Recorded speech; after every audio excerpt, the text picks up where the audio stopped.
On the progress made towards gender equality. However, we also face the music of acknowledging that there is still a long way to go before we can say that women and girls have equal opportunities and rights. We cannot sweep under the rug the systemic barriers, discrimination, and violence that women and girls continue to face. As a center, we are on the same page with our partners and collaborators in our quest for a more just and equitable society.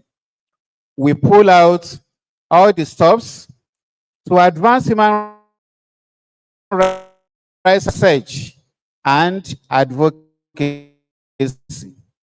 We believe that education is the key to unlocking the potential of women and girls, and we are committed to providing a platform for their voices to be heard.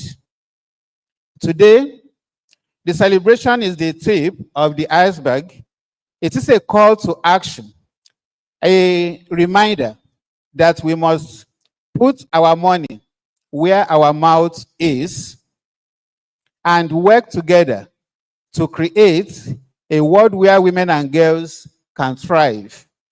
We urge everyone present to join the bandwagon and support our efforts in promoting women's empowerment. Before I conclude, I would like to express my gratitude to the university management and supporters who have gone extra mile to make today's event possible. Your commitment to gender equality and human rights is the icing on the cake, and we look forward to continue our work together. Let us now begin our celebrations with a renewed hope and renewed sense of purpose and commitment to creating a world where women and girls can reach for the stars. Thank you, and you're welcome.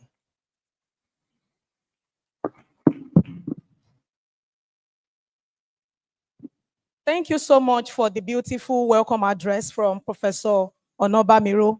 We are so happy to hear such from you. Okay, moving on. It's a great pleasure to be inviting again to this podium the principal investigator of TASUED Female Leadership Development Project. She is also the program coordinator. She is a woman of honor, woman of impact. She's one of those that are driving youth development in Taisho University of Education. Join me in welcoming Professor Adefunke Ekine.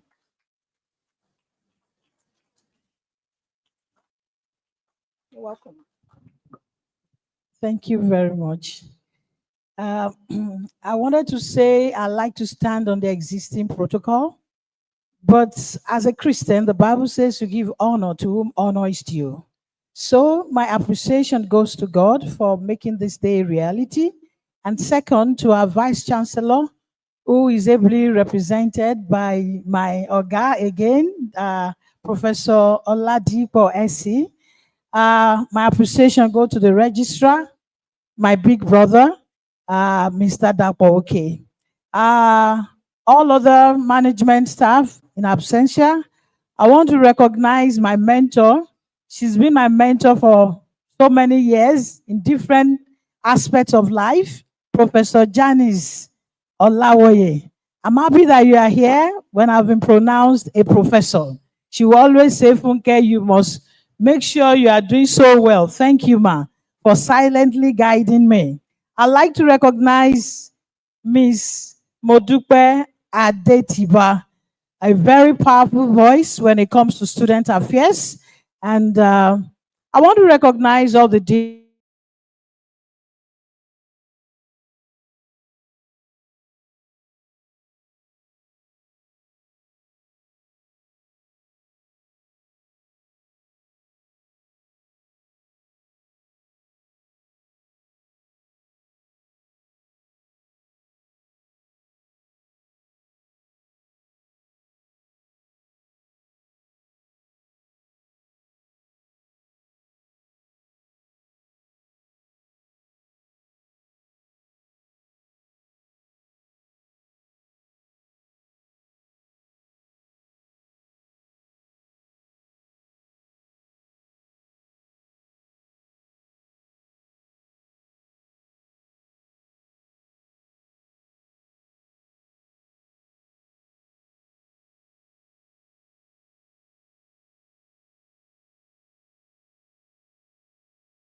of women around the world and the ongoing journey towards gender equality. The theme for this year's celebration, as we have coined it for this program, is Accelerate Action Through Mentoring for Gender Equal World. One of the things that we found out is that women, is not that they do not have a lot of abilities, potential, or talents, but there's so many things that hinder them in fulfilling that which they desire to fulfill. Some of these things are gender norms, stereotypes, culture, religion, and all those. But it's been researched, and we've seen that mentoring is a subtle way in which you can hold the hand of another woman or another girl. So this project that we are using to commemorate today's International Women's Day celebration is actually a mentoring program that was conceived in 2023 with a colleague of mine who is in Malawi. She would have come, but due to visa reasons, Madalo Samati, and I just want us to appreciate her in absentia. We both wrote the proposal, and she's been one of the people that had spoken with the mentors. We've had 3 virtual sessions with her, and I just want to appreciate her today. Mentoring is a ready tool that can be used to encourage young girls and women at large to reach out and aspire to reach their full potentials in leadership.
The SDG Goal 5 says equality. So we want to encourage participation of both girls and women in positions of leadership, in positions of authority, in position of influence. Because as a woman, you start influencing from your own when you have a little baby.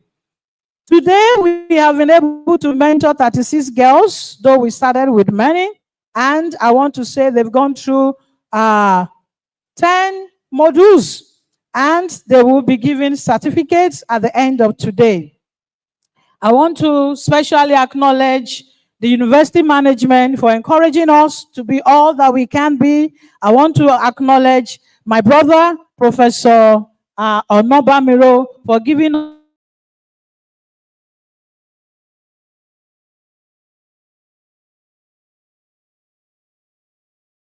here that are making progress in one way or the other in their little ways. I want you to know that we all can take action. We all can accelerate action. We all can create.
Federal University of Education in Nigeria, second in Africa and 8th in the world.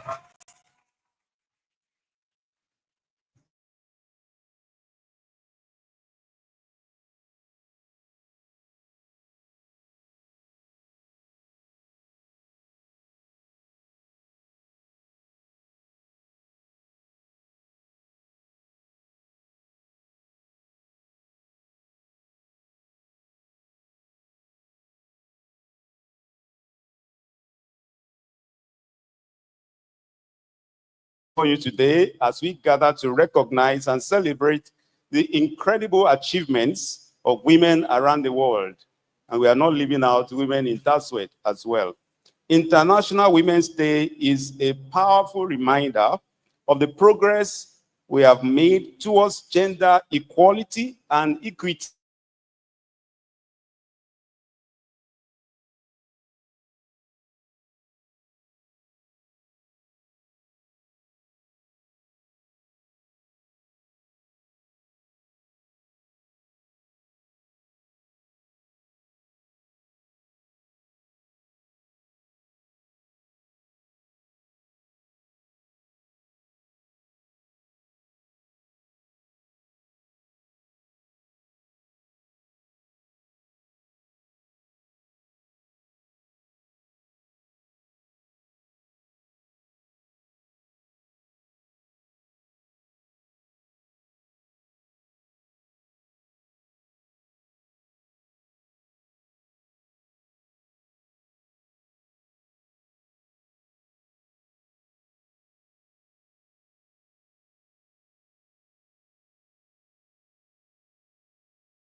to our goal.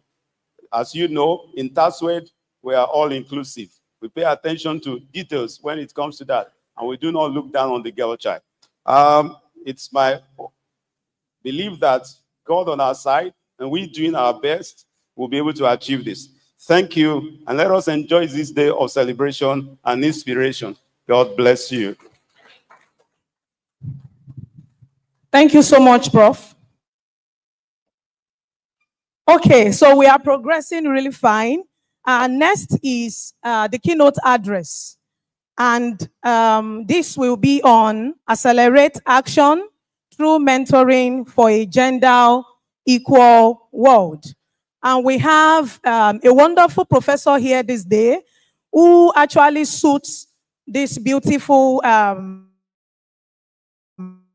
address, especially when it comes to gender equal world. So please join me in calling upon Professor Janice Olawoye.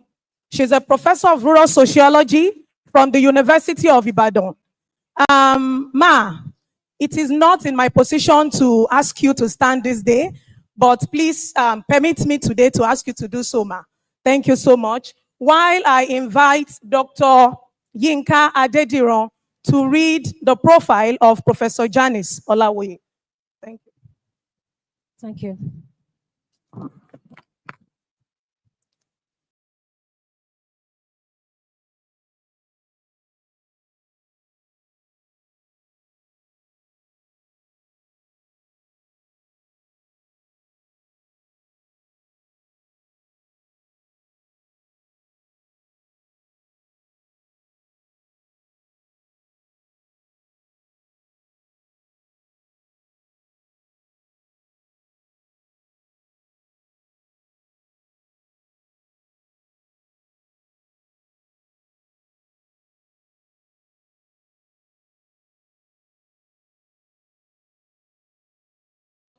Of rural sociology in 1998 at the Department of Agricultural Extension and Rural Development.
Olawoye, who is the founder of Faith Bible Church, Ibadan, where she is also an ordained pastor, specializing in Christian education for children.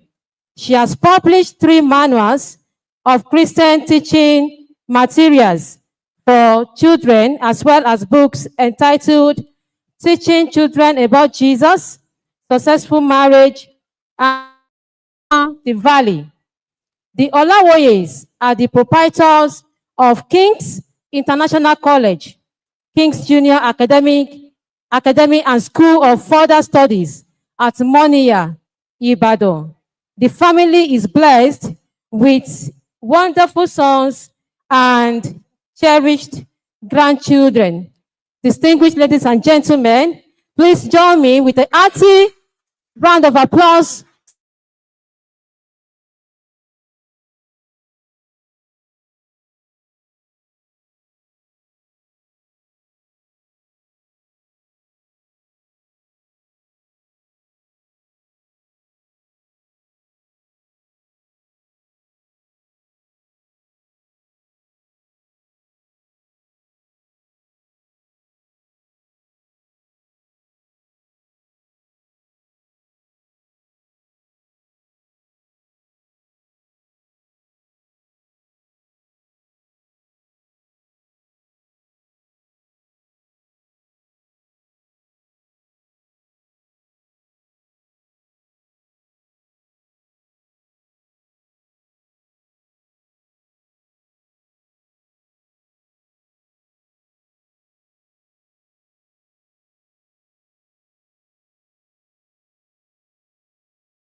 Well, yes, we are together.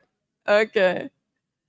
First of all, let me say it's a pleasure and a privilege to be back at Tai Schollering University of Education. I was here, my driver was saying maybe it was around 2018 or 2019 for a program. And it's quite a lovely thing to be back here again. And I'm grateful to my daughter, Professor Ekine, for this invitation. I appreciate it. And for all of you having me here. Let me say that the topic is very significant. I need to make a couple of comments, which I must say have come as a result of what I've observed. Mentoring is very, very important in any organization, and it is rare. I remember in the University of Ibadan, I was there for 38 years, and I remember that there were times when we tried to introduce a mentoring program. And I remember that I was asked to be a mentor, but I was never asked to do anything with it. I was never given a mentee.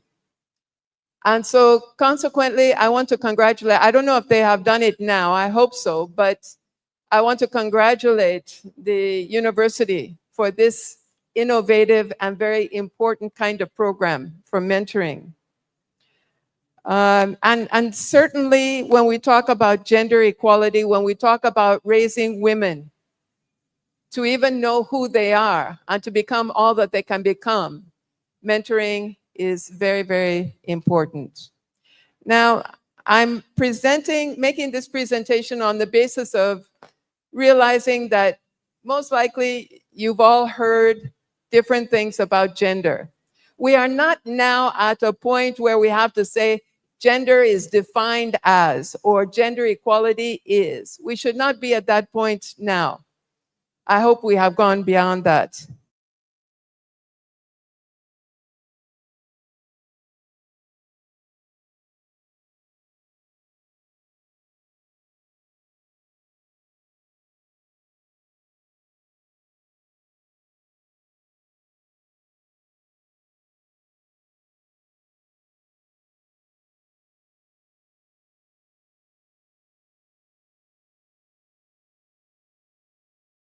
I'm old and I'm old school. But one thing I have found is that many times you may get there and the light will go off and you are standing there and saying, hey, so I always go, I knew somebody who went to go and preach and he was using iPad and the whole thing disappeared. And, it was rather embarrassing. So always just a little hint, always go with your hard copy. You may not need it, but it's better to have it and need it than to need it and not have it. So anyway, let us say that we have gone a long way, but we still have a long way to go. Believe me, I remember back in the 80s, I would give presentations and I would be talking about and there would always be some people there who would say, why are you always talking about women? Because I'm in the area of agricultural development, I would talk about rural women and the problems they were facing.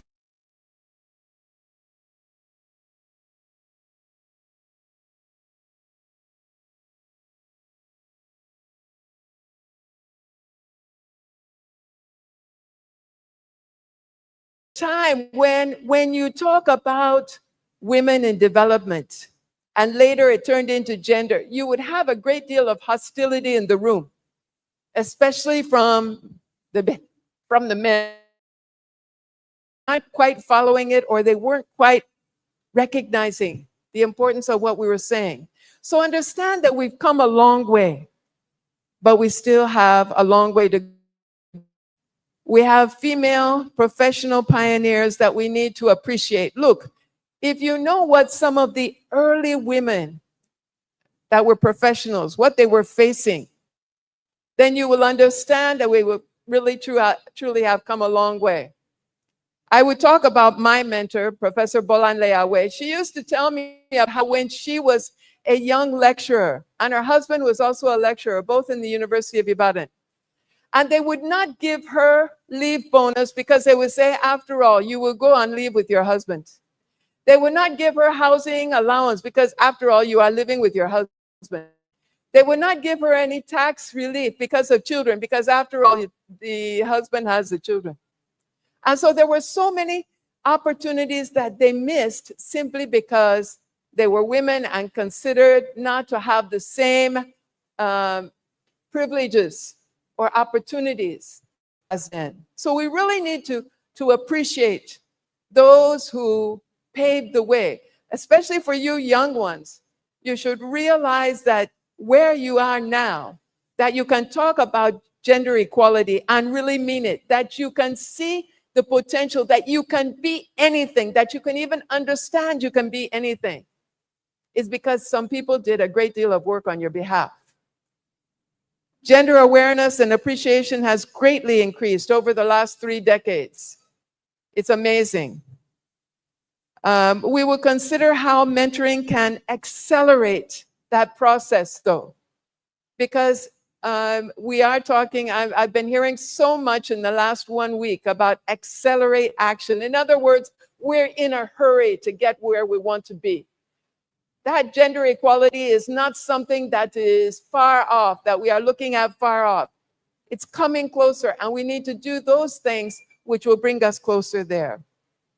And I would like to talk about a little bit about my own personal experience. Like I said, my mentor, Professor Bolanle Awe, whom you younger ones, I hope you have heard about her. But certainly the older ones in academics have known. She was the first female professor of history in Africa. She held so many positions. She became a commissioner in Oyo State. She became the head of the National Council for Women, the first head. She was the country director for MacArthur Foundation in Nigeria. She held so many positions. She's been pro-chancellor of university. She has done so much. But when she was a professor and I was a lowly lecturer, lecturer grade 2, lecturer grade 1, I don't know why, but she saw me and she just took it as her responsibility to encourage me, to push me. And I would say she pushed me. She would call me and she would say, Janice, there is a conference coming up at so time on this topic. Write a paper, be there. And I would be sitting there because at that time I was having small babies and I was working on my PhD, and I thought, why is this woman harassing my life? Why is she always pushing me? Why won't she leave me alone? But I am forever in her debt. In January, she turned 92 years of age, and we still call on the phone. If I go and visit her, I know that unless I have 1 or 2 hours, I should not stop by her house because we would sit down and we would talk. Obviously, our relationship has changed much over the years, but I will never forget that push that she gave me in the beginning. She saw in me what I could not see in myself. I could not see myself rising in the academic environment. I figured that, look, if I stay where I am, I think I've done okay because I knew where I came from. But she saw more. She kept pushing. And everything that I have done, both social as well as academic, my inaugural lecture, my valedictory lecture, all the public lectures that I gave, she was there in the front row. When we had a couple of social events, our family events, she was there. She has taken it on as her responsibility to see me as her protege. I see her as my mother, and I always will. She was fantastic, and she still is. There have been other kinds of gender programs, and like I said, I'm happy to see what Taisho Lorraine University is doing. But I want to also give you the case study of another mentoring program, which I was a part of, called the African Women of Agricultural Research and Development Award. And several years ago, I can't remember exactly how many years ago, this program started. And there would be like about 700 applications from all over Africa, young female professionals, either in universities or research institutes. in the area of agriculture and rural development who would apply to be a fellow to the award program. And every year, 60 or 70 would be given this fellowship. And it was sponsored by the Consultative Group of Institutes of Agricultural Research, CGIAR, which IITA is one of the institutes under the CGIAR. There are about 8 all over the world. But the reason why they established this program was that they saw that there were relatively few, proportionately few female, whether researchers or professors or so, at the top. You know, if you look at any organization, you will find that women are predominantly at the lower levels. And when it comes to the top, you will find very few. We've never had a female vice chancellor at the University of Ibadan. We've had a few deputy vice chancellors, but never a vice chancellor. As you heard in my citation, I was the first female dean of the Faculty of Agriculture and Forestry. And before me, there were 19 males. Now, I was not the first female professor, but I was the first one to be elected dean. Forgive me just for a minute.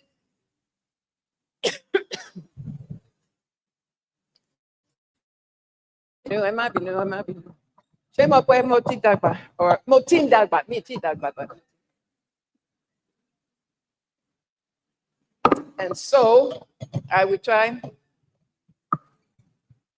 I told you I've been here for 51 years or 52 years. I haven't just been sitting down watching. Thank you very much. You are blessed.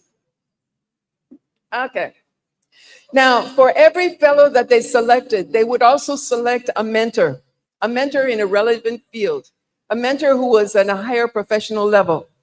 And to the glory of God, I was mentored to 5 different fellows over the years. A couple of them I had never met before, but they had heard of me.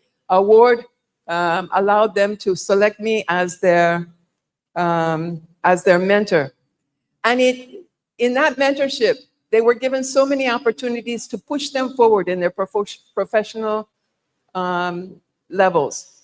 They were given opportunities to go to international conferences. They were given money. They were given technical support.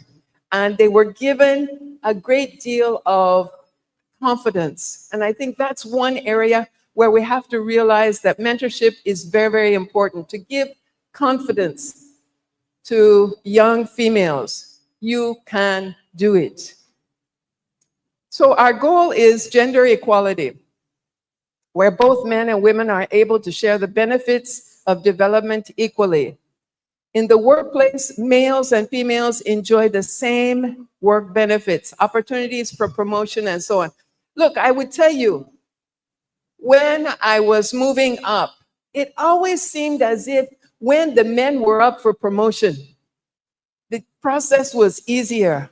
But when the women were up for promotion, they would take a magnifying glass and any opportunity to send that CV back, they would take it. So by the time a woman got to the point of professor, it was really cause for celebration at that time because we were relatively few.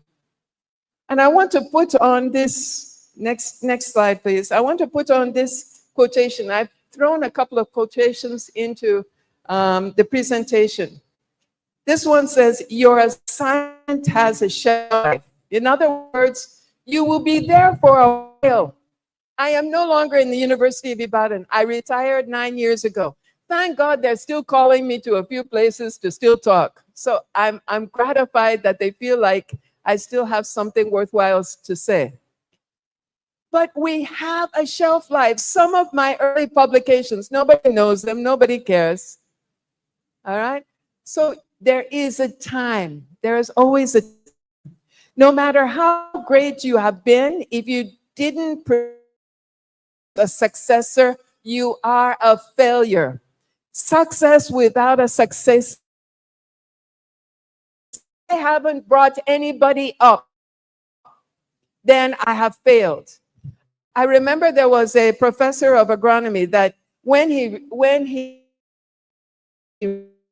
that you can keep me on contract because there's nobody that can take my place. There's nobody. What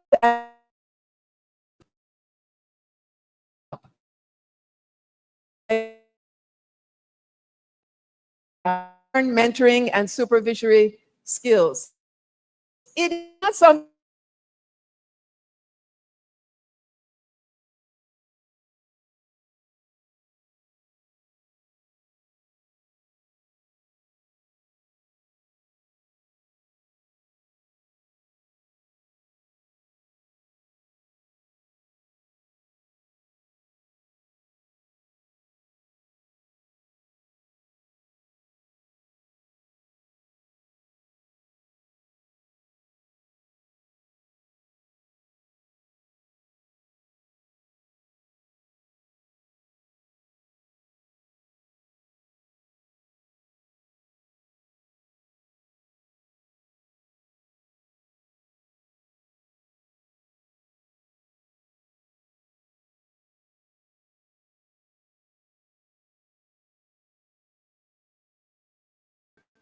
and supervise is learned.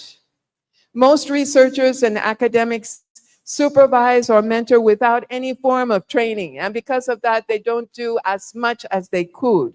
And sometimes a mentor is needed to help a supervisor.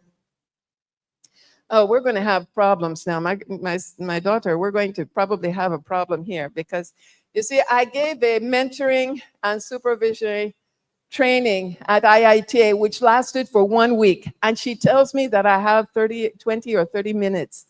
And I have a problem trying to get. And you know, when you give a professor who's a preacher the microphone, you know it's difficult to get it away from them. But I would try and be obedient. All right. So let's go on.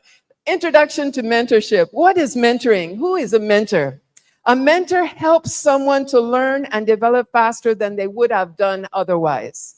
A mentor is someone that maintains a long-term, mutually agreed and mutually beneficial relationship. In other words, this mentoring relationship must benefit both the mentor and the mentee. All right, it's not just for the sake of the younger person coming up. It also benefits the mentor if you do it properly. And then it's someone, and then it's relationships that are usually voluntary on both sides. Mentoring is not something that you force. It is voluntary, unless it's under a formalized organizational requirement. So to define mentoring, when I was looking through the, you know, you people, you don't understand how easy it is for you in academics now. When we were going to school, you would go from one university to another, from one library to another, from one person's office to another, begging them, please let me have this book just for tonight. I will bring it back tomorrow, I promise. And you will write an undertaking. Now you Google and you get everything. Make sure, however, one problem I have, one concern I have is with AI. It is good, and yet it is reducing creative thinking. So please don't just copy paste. Think, develop your own individuality. Anyway, that one is by the side. So looking at mentoring, I found more than 50 definitions which show the current interest in mentoring. But the definition that I use for this is a process for the informal transmission of knowledge, social capital, and psychosocial support perceived by the recipient as relevant to their work, career, or professional development between a person who has greater relevant knowledge, wisdom, or experience and a person that has less. That is the protege. Who is a mentor? What does a mentor do? A mentor is someone who can encourage and support you, can guide and help you make wise decisions, usually regarding your career, can boost your confidence. And again, that to me is something so very important, to boost your confidence. So many times we look at ourselves and we think that we can't do something. And a mentor is there to say, yes, you can. You have the capability. It helps you to identify your skills and it encourages you to master what you are good at. A mentor fulfills the roles of 3 C's: a consultant, a counselor, and a cheerleader. That is cheering you on, continuing to let you know that you can do what you want to do. Set great goals. Girls, set great goals and know that you are able to achieve it. To establish an acceptable mentoring relationship, the quality of the relationship is based on a number of factors. It is a two-way relationship. It is not one way. It's not just the mentor spewing out to the mentee. No, we want to hear from you as well. What is your own position? What are your own ideas? The relationship is not between social equals. It is not. Professor Bolanle Awe was so much higher than me, socially, professionally, even in age, in everything. And she has always maintained somebody that I see as having a higher status than I do. It starts with a mutual connection, and mentors often select proteges based on their performance or potential. It's not likely to have a meaningful relationship if you just go up to someone you admire and say, will you be my mentor? I have had this happen several times. People I don't know. I come to a place, maybe like Thai shouldering, some person will come up to me and say, please, will you be my mentor? And that's the last I see of them. That's the last I hear from them. That is not the way to establish a mentoring relationship.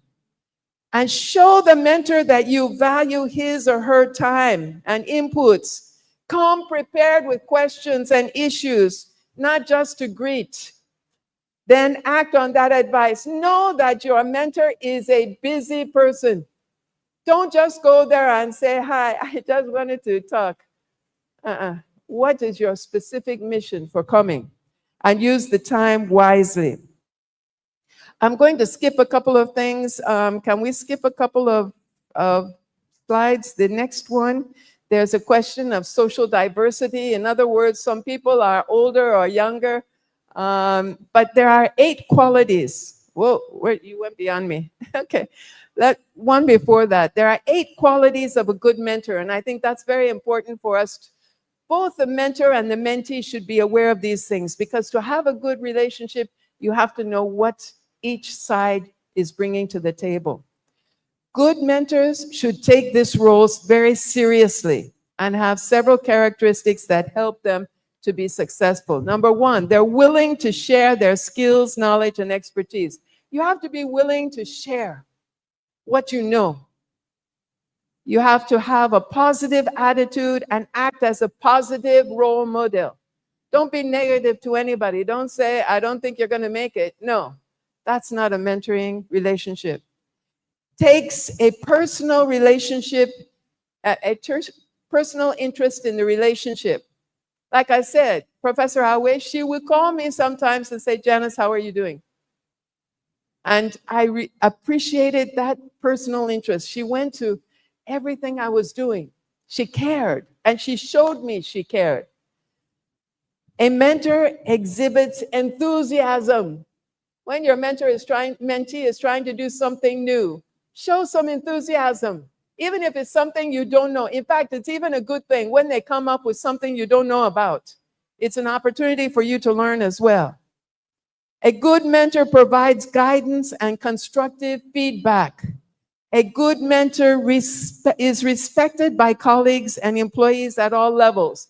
Look, if a mentor is not respected by others, then the mentee also will not respect.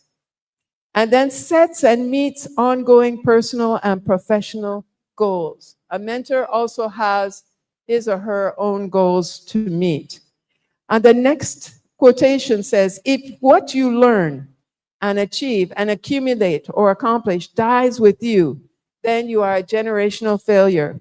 If your vision dies with you, you have failed. You see, we're giving some kinds of tidbits of things to help us to leave a legacy, to leave an impact. Mentors, this is an opportunity to leave something behind professionally. And it is so, so important. It means you will not be forgotten. All right. Then there are 8 ideas to help the mentee succeed with the mentor. And I think for all you young gals here, this is very important for you to remember. Number 1, invest your time in seeking out a mentor whom you feel you can work with. Don't just say that that person is in that position, therefore I want that person as my mentor. No. You have to look at so many different kinds of things, even from the point of personality. Is this somebody you can work with? Is this somebody that you would have a long-term relationship with? I remember in the award program, there was one lady that she picked her supervisor. She was doing her PhD at that time. She picked her supervisor as her mentor. And during the award program, they always had a week where they would take the fellows and the mentors to some place, whether in Kenya or wherever, and we would have a week of training in mentorship and menteeship, if you will. Before the end of that week, she was going to the organizers and saying she wanted to change the mentor, that she found out that the two of them cannot get along. That was just in the very beginning of their relationship. So if indeed she had looked beyond just the fact that he's my supervisor, it's not just a question of getting through that PhD program. It is a mentor who will affect your life goals. All right? You should share your goals and fears openly with your mentor. Don't expect the mentor to solve your short-term problems or do your work for you. It is not the mentor's responsibility to work for you. It is for them to advise you, but you do the work.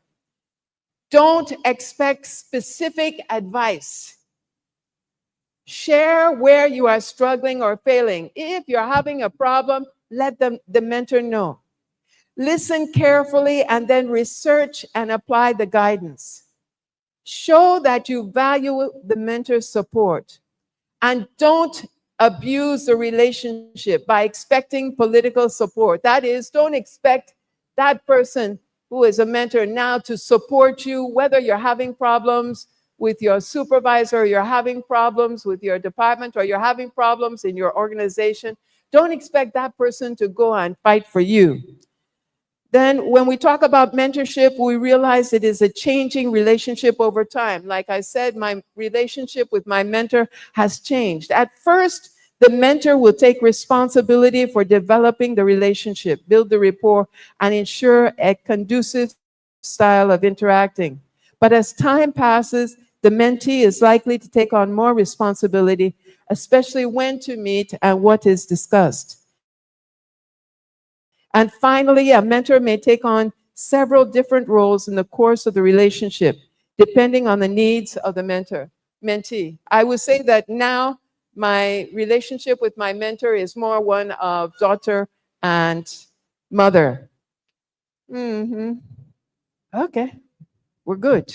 All right, so there are benefits. Like I said, it should be mutually beneficial. There are benefits of a good, productive mentorship relationships. Let's go to the next slide. The benefit for mentors. Next slide, please. The benefit for mentors. You obtain insights from a mentee's background and history that can be used in the mentor's professional and personal development. Look, you learn. We should never, as mentors, please, we should never think that we know it all. We should never think that we cannot learn from these young ones. There is no time that I would go to a seminar that I would not go there with the attitude that I'm going to learn something today. There's no time when my student came and was talking about something and I said, tell me about your project. Tell me about what you want to do. And I would learn something from them. So we can obtain insights. We can gain satisfaction in sharing expertise and experience with others. I always enjoy that kind of relationship. If I can say something which at the end of the day will encourage someone who is younger. It re-energizes the mentor's career. Look, I go at my age. I'm 74 years old as of last month. And at my age, I go to our school, our secondary school and our primary school, about 3 mornings out of the week. And I'm there for their assembly, which means that I get up at 5:30 on those days. And I go and I talk to those children. And because of it, it energizes me. It gives me a reason for getting up and going. It gives me an opportunity to read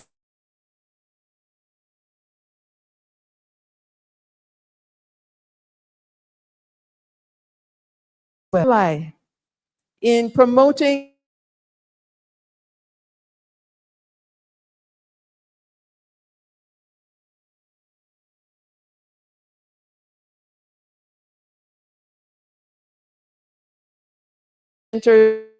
experience.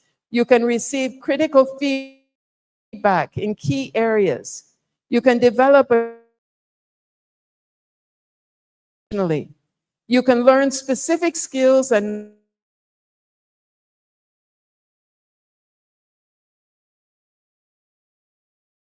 professionals of the organization. Rules that can be critical.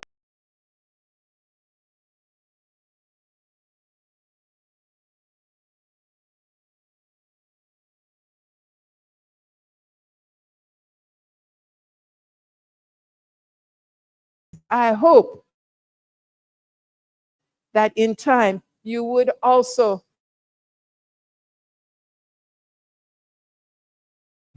Now we're going to talk a little bit about a career road.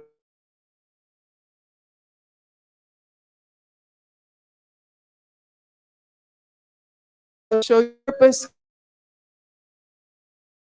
and help you with that. What is your life purpose? What is it you want to do?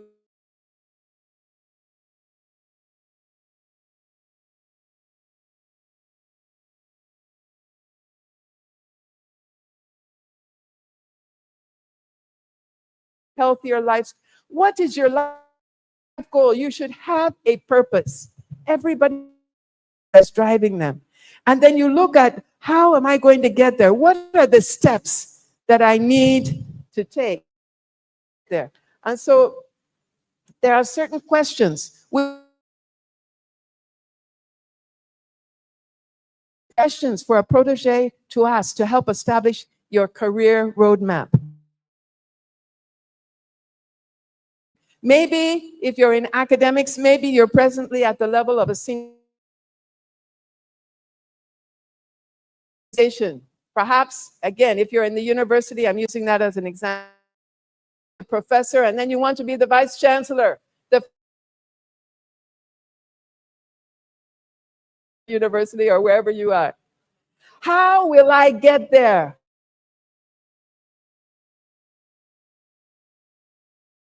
Who may be of assistance to reach that goal?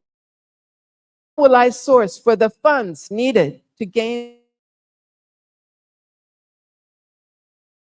there? Those are questions you should be asking yourself.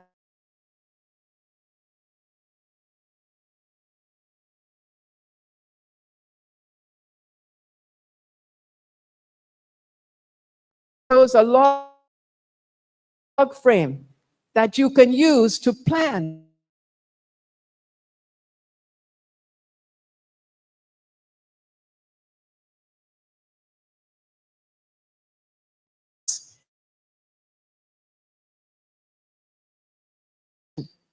Present papers, get positioned.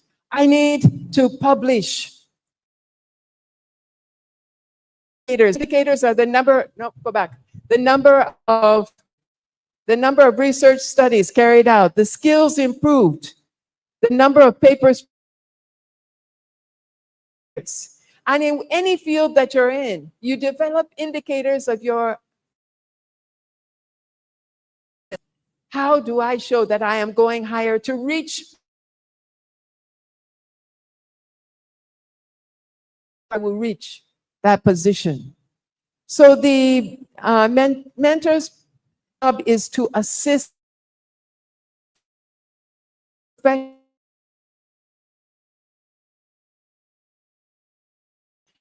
need to have your networks.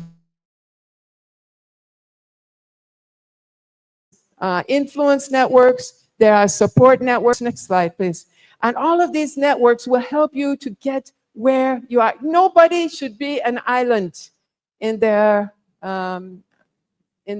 process of going high.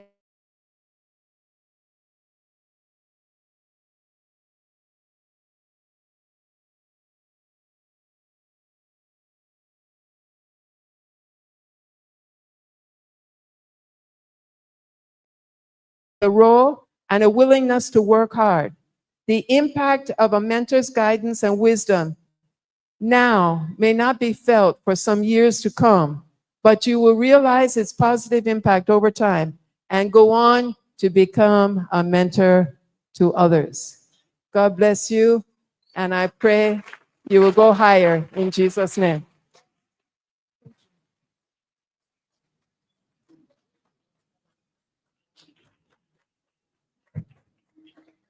Thank you so much, Prof. Another resounding applaud for Professor Olawoye Vanis, if I'm correct. Thank you so much, ma.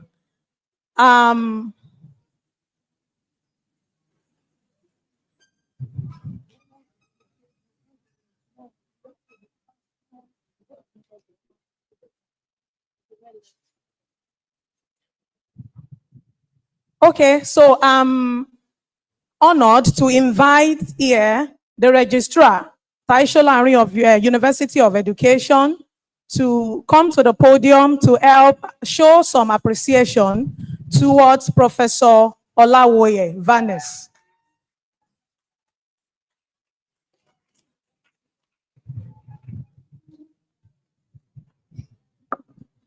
Yeah, thank you. The representative of the Vice Chancellor, Professor Oladipo, our guest speaker, on behalf of the Vice Chancellor, I want to especially appreciate you. We listened to that very insightful lecture, and some of us too will now become a very good mentor, and we'll be having brilliant mentees too. So on behalf of the center, I want to present you this beautiful flag in recognition of that wonderful presentation. Thank you.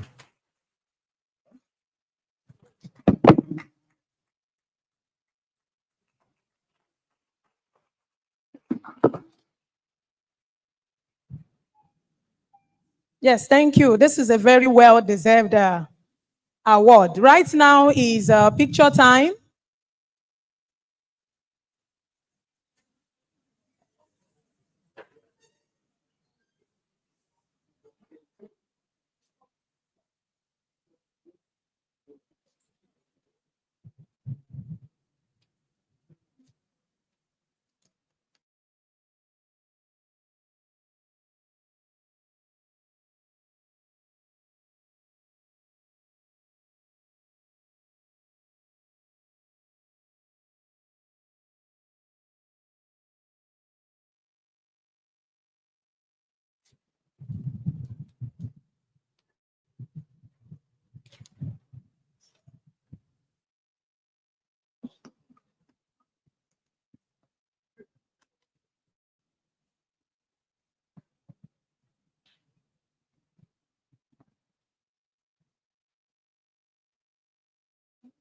Okay.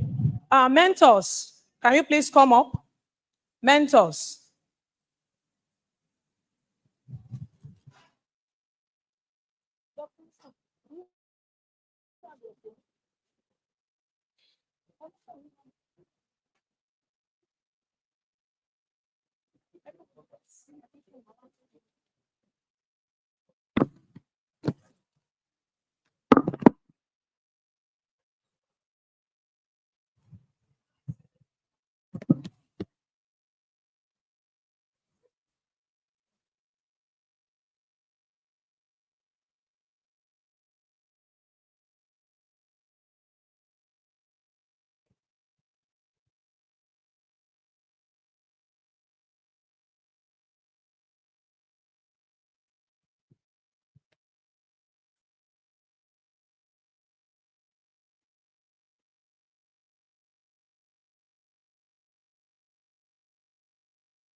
All mentees, rise up on your feet and join us.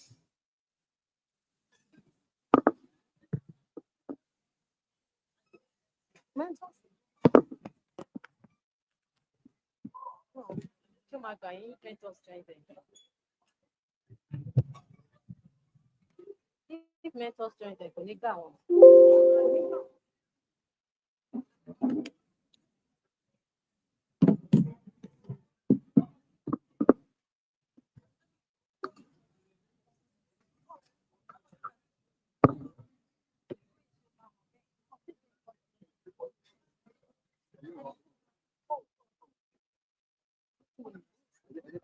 Ó fún yín ní note pé kò ní dá pàtẹ́ àwọn náà ló sọ fún mi náà pé kí n bá wọn.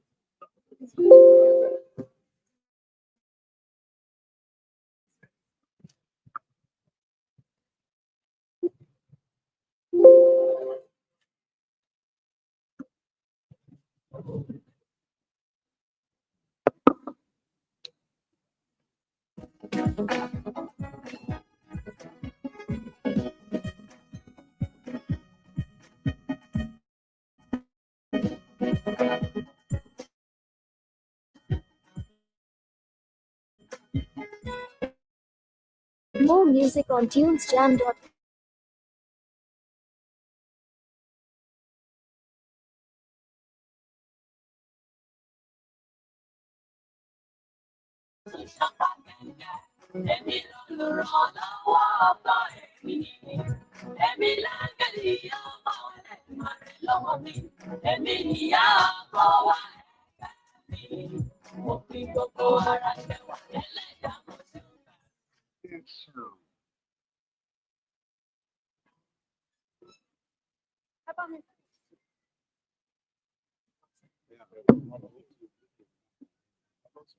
Should I just? Okay.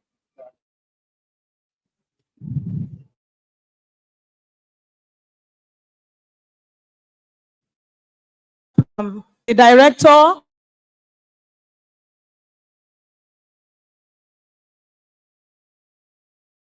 what's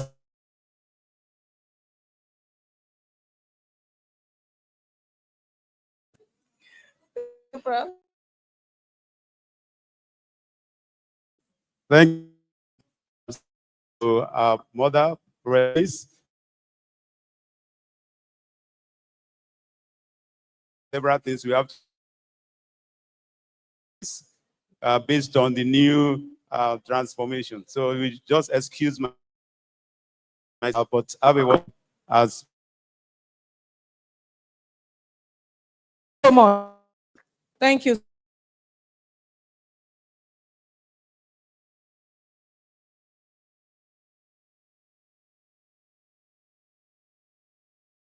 University here with us. I would like to recognize them.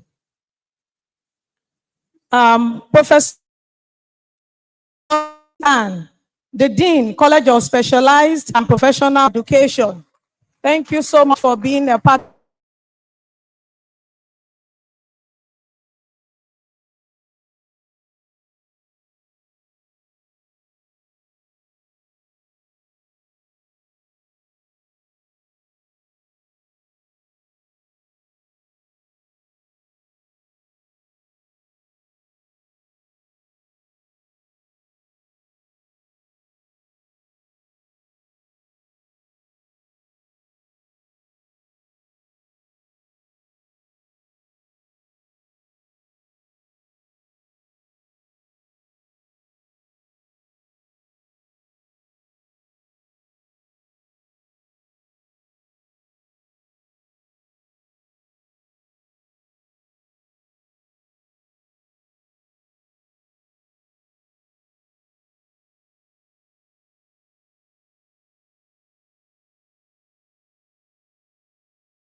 Thank you, Dr. Akishipo.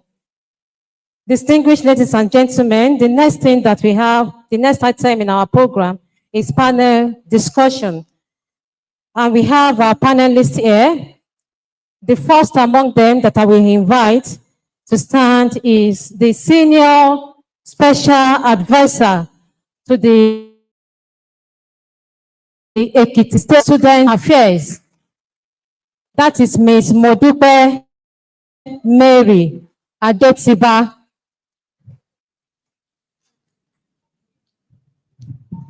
You're welcome.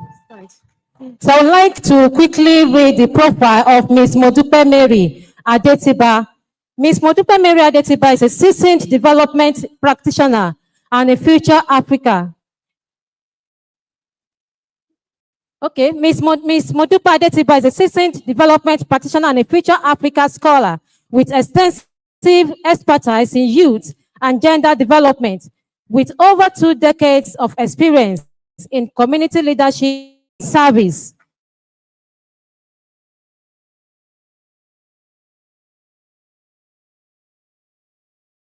In Nigeria and beyond. Ms. Modupe has a proven ability to identify and address complex social issues, design and implement impactful projects, and drive systematic change. She holds a Bachelor of Science degree in Political Science from Ekiti State University.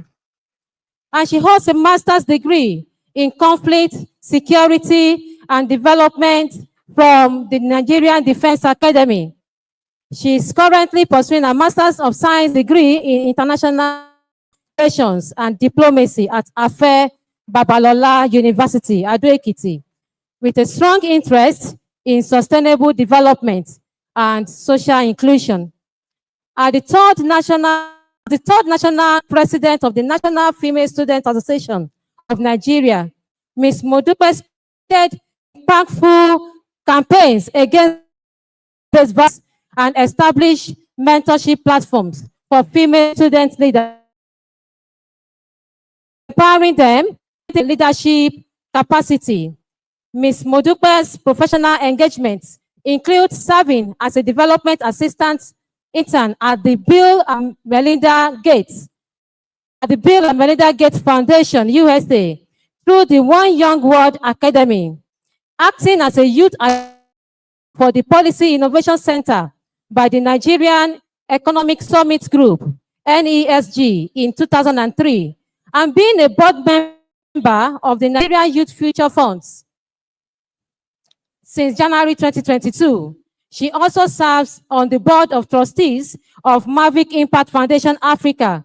Currently, Ms. Modupe is the Senior Special Assistant to the Governor of Ekiti State on Student Affairs, where she continues to make meaningful contributions to student, community, and development initiatives.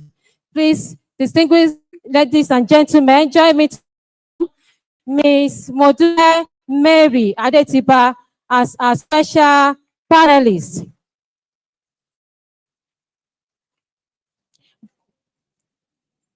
Another panelist that I would like to introduce now is the Director of Center for Human Rights and Gender Education, Professor Adegbenga Ade Onobamiro.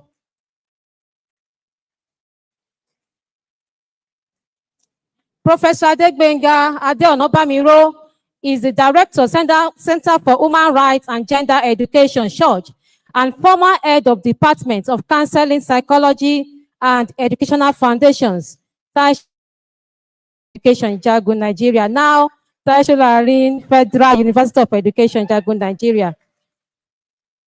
Professor Onobamiro is a celebrated teacher, speaker at workshops, seminar, and he has authored and co-authored more than 60 journal articles, chapters, and posters locally and internationally. He has had an exciting career in teaching and lecturing 34 years now. Professor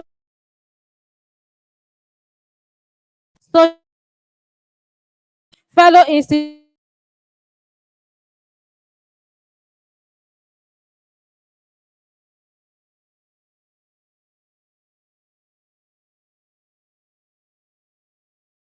club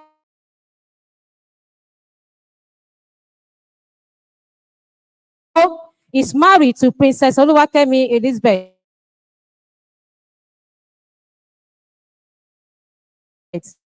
In his free time,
And what role can early intervention through mentoring play in addressing this bias as an educator? Thank you, ma'am.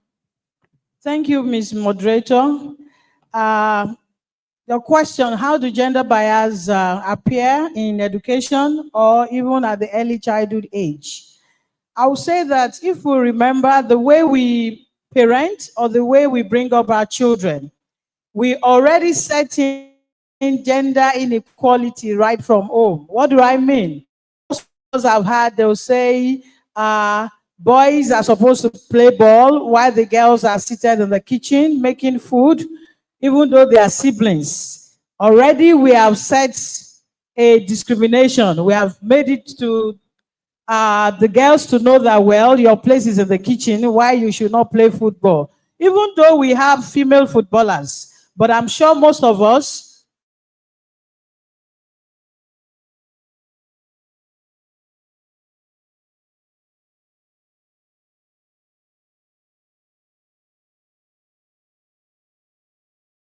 don't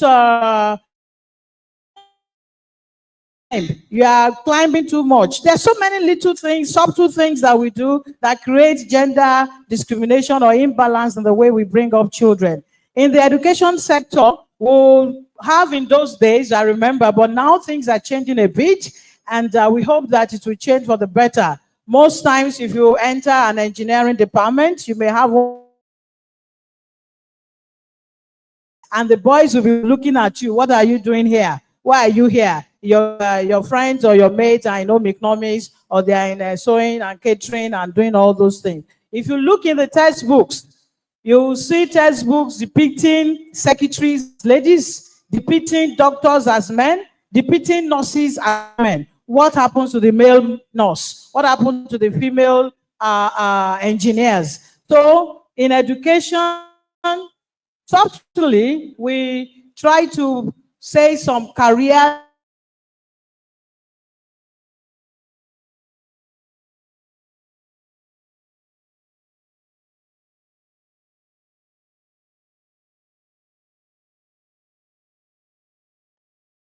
our child to be able to fulfill their potentials by giving them equal opportunity. There is nothing that says a girl should not know how to fix the bulbs or maintain the car. Because when you drive the car, most of us women, if there's any problem, you just park the car and you call your husband. Thank you very much for that great point of view. To strike a gender balance, Professor Onobamiro, sir, please, I would like to ask, what are the barriers that are preventing young women to go into leadership? And how can we surmount these barriers? Thank you very much. You have heard a little from Professor Ekine. But when we look at these barriers, we are talking of structural barriers that can impede women from rising to leadership profession. You know, we have what I can call a glass ceiling. This glass ceiling is talking about hidden barriers, the barriers that we cannot see, that we don't know, that prevents women from rising to leadership position. Then we also have a lack of role models. Lack of role models. You know, where we have a scarcity of women in leadership profession, can see that it was just recently that Shina Peters made us to was advocating for women when he sang that give our women chance to talk, give our women chance to rule. Philippines, Ekeniko Nicaragua, now women they rule. I beg you, Abi. So, when we have, they are occupied by men. We have men as a president, vice president, senate president. Even the few women that we have there, they are not finding it easy. Well, it's because there are no women that can serve as role model up there, that we do not have many aspiring to be at the top. And targeted mentoring can help overcome this by opening doors. What do I mean by this? We try and provide the access network that can make women to aspire and to move up. We pave the way, we clear a path for women so that they too can move and get to leadership profession. Thank you very much. Thank you very much. You know, that music, I would have loved to back you up, but I'm not sure my voice can do much. All right, let's move on. I know you will want to hear from Miss Adetiba. She's close to the students and close to the government. So, Miss Adetiba, based on data from Student Affairs or based on existing data, what gender disparity exists among undergraduate leadership, especially in higher institutions? And how has this trend changed over the period of years? Okay, good afternoon, everyone. First, I would like to appreciate SUCH and YCDEI for having me and other members and management of staff of SUCH and then TASUED University of Education. So, during my profile reading, there is a silent paragraph in that profile that I think I need to provide a background on to better establish my points to this question. So, in my university days, I happened to be the Student Union Vice President of Ekiti State University, Ado Ekiti. And I was the Student Union Vice President for 2 years, one session for 2 years, between 2019 to 2021. After that, I transitioned to be the Director of Gender, NANS Southwest. Then I finally transitioned to be the National President of the Nigerian Female Students. So that shows that I have that 5 years uninterrupted trajectory in student unionism and activism.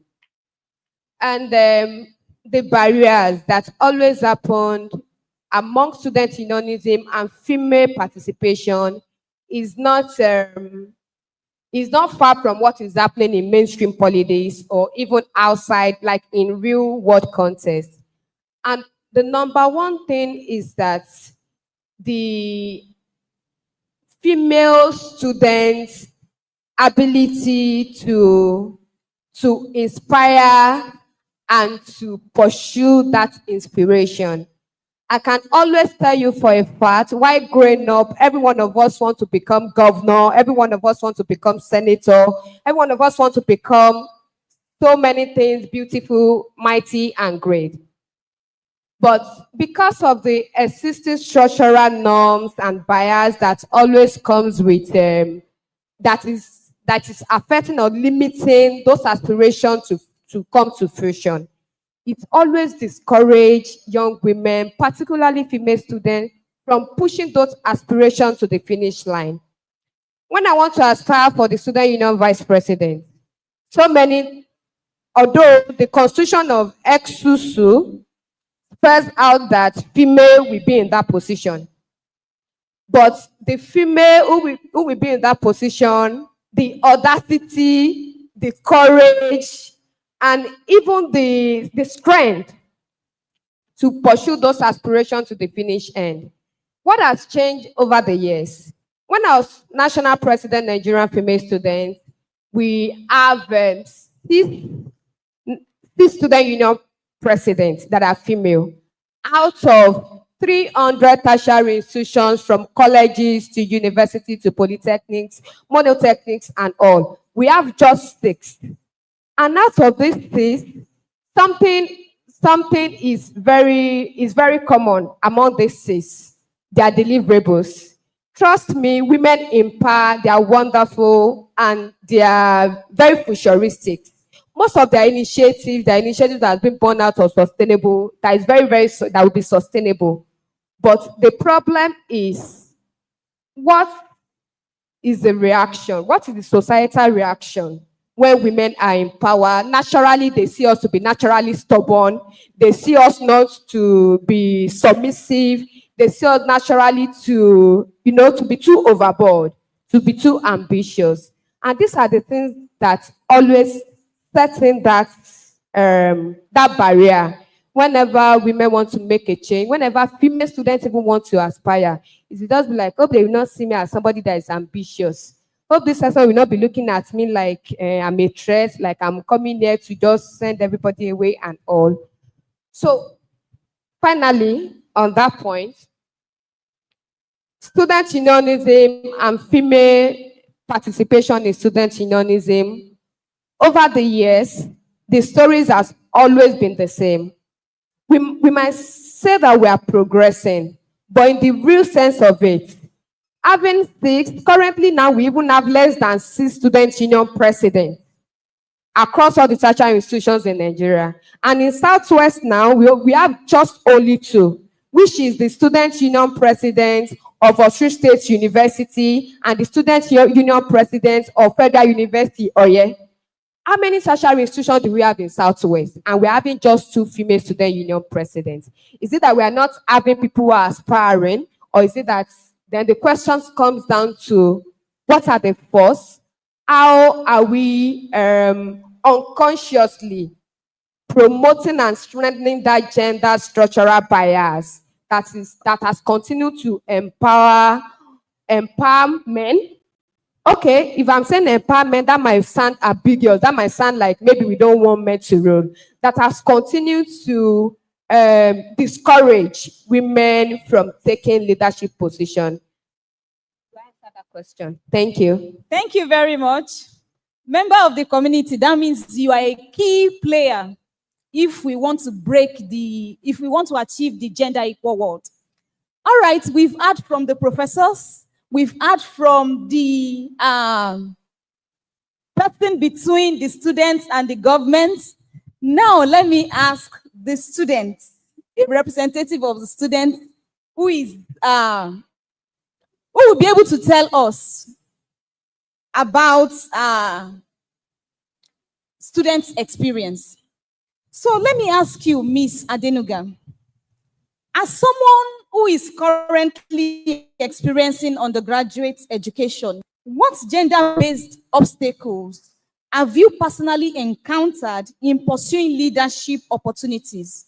And how has mentoring helped you to navigate those challenges? Thank you, Dr. Aslem, and good afternoon, everyone. I am grateful for being part of this mentorship program. Thank you so much once again. Growing up, I have heard this saying that if you like, have many degrees you want to have, you will still end up becoming a housewife. You will still end up cooking. And, it has always affected, it affected me a lot. Then, let's say I was at home for 6 years after graduating from secondary school. Although I was in and out of school, one leg in, and then the next dropping out of school, then a lot happened. Later, I was able to gain the courage, at least. I still had that kind of notive in my head, but I was able to gain the courage again to go back to school, which I tried to get a form to the Home Economics and Hotel Management Department. And going there again, I still heard the same thing. Home Economics and Hotel Management Department, all they do there is to cook. That is all they do there. And I was like, hope I am not making any mistake doing this. Another thing is that I noticed was that I found out a lot of opportunities in the department. When I stepped into the department, I was able to see a lot of opportunities, but I don't know which one to opt in for, which one to go for. I was confused, but I continued anyways. But joining the leadership program, it opened my eyes to a lot of things that I was going by the dictates of men. I was going by what men asked to say. What do I want from myself for myself? What am I capable of doing? Is it just to end up becoming a housewife, as they have said, or to become the career woman I really want to become? Because obviously I am not in school to joke. I want to build myself. I want to see myself to be able to lead men, to be able to lead females, to be able to lead children in the right way. I hope I've been able to answer the question, ma. All right, thank you very much. So the men among us don't feel embarrassed. When she says she's not moving according to the dictates of men, she meant the community. So community, you know your words are like sword. You can make a hero or cut people open. All right, so moving forward, Dr. Oyeteju, I'm not leaving you behind. Please, I would like you to share with us, how can we encourage mentoring relationship? And how can we make it ethical and safe while addressing sensitive gender-related challenges? All right, thank you very much for this privilege. So when we talk about ethical considerations in mentoring relationship, I think one of the things that we really need to consider is the issue of confidentiality. Because most times your mentees or your proteges, they will tell you vital things or things that if it's just anybody that might tell you those things, you might react in a very absurd way. But you know, you are a mentor, they look up to you, and you would have been expected to build their trust over time. So they will tell you things that might actually surprise you or shock you. But one of our roles as mentors is that you should keep confidentiality. You should be able to express or respond in a way that they will not withdraw again. You know, it's a privilege to be mentored, actually. So especially for the female, having a female mentor is actually a privilege. And because of what we face, the gender issues and the experiences we have, it's possible that we get to share some things with our mentors that we cannot even share with our parents, probably because we feel we'll be judged. So when your mentors or your mentees reach out to you to tell you some of these things, it's important that you treat them with utmost confidentiality. It's not that you come out and use the examples to preach or to scold them later on. The other part of ethical issues to consider is also the issue of voluntariness. So people should be willing. So this mentorship was over a period of time.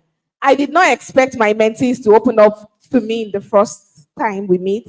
But over time, after sharing my experiences, they also shared their experiences. So it's supposed to be willing. It's not something that is forced. And I recall Professor Olawaye talking about it during a keynote address, how that it's important that we are both willing and it is not forced. So that part is very important. We shouldn't say, I'm your mentor, I must know. No, they must be willing to share exactly what they feel they want to share. And we should also nurture it. The final part, which I also want to share, is also the part of mentoring being mutual. So it's not only the mentees that are to benefit, the mentors should also gain from it. So in looking at all those things, we need to explore areas that we ensure that there is mutual relationship between both mentors and mentees so that we can actually gain.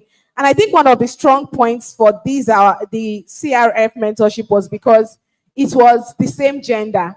So it was a strong point. It was easy for us to kind of relate, like the female had female mentors. So we could easily talk about deeper things that you are not careful about talking about with other gender if you ask the other gender as your mentor. So in terms of pairing up mentors, the fact that female were paired to female, and then we had series of meetings. Then the other part, final one I want to say is that the mentorship is not automatic. Like Professor Ekine said, we were trained, mentors. We went through a series of training. So sometimes you feel that you have the ability to mentor.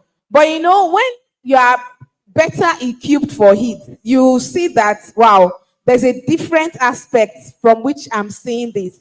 So in the course of our training, we also as mentors, we have to look deep into ourselves so that you are not forcing your own problems on your mentor. You are giving them context appropriate issues and they are raising relevant issues with them. I think those are the contextual issues I can talk about in terms of ethics. Thank you. Thank you very much. All right, moving on.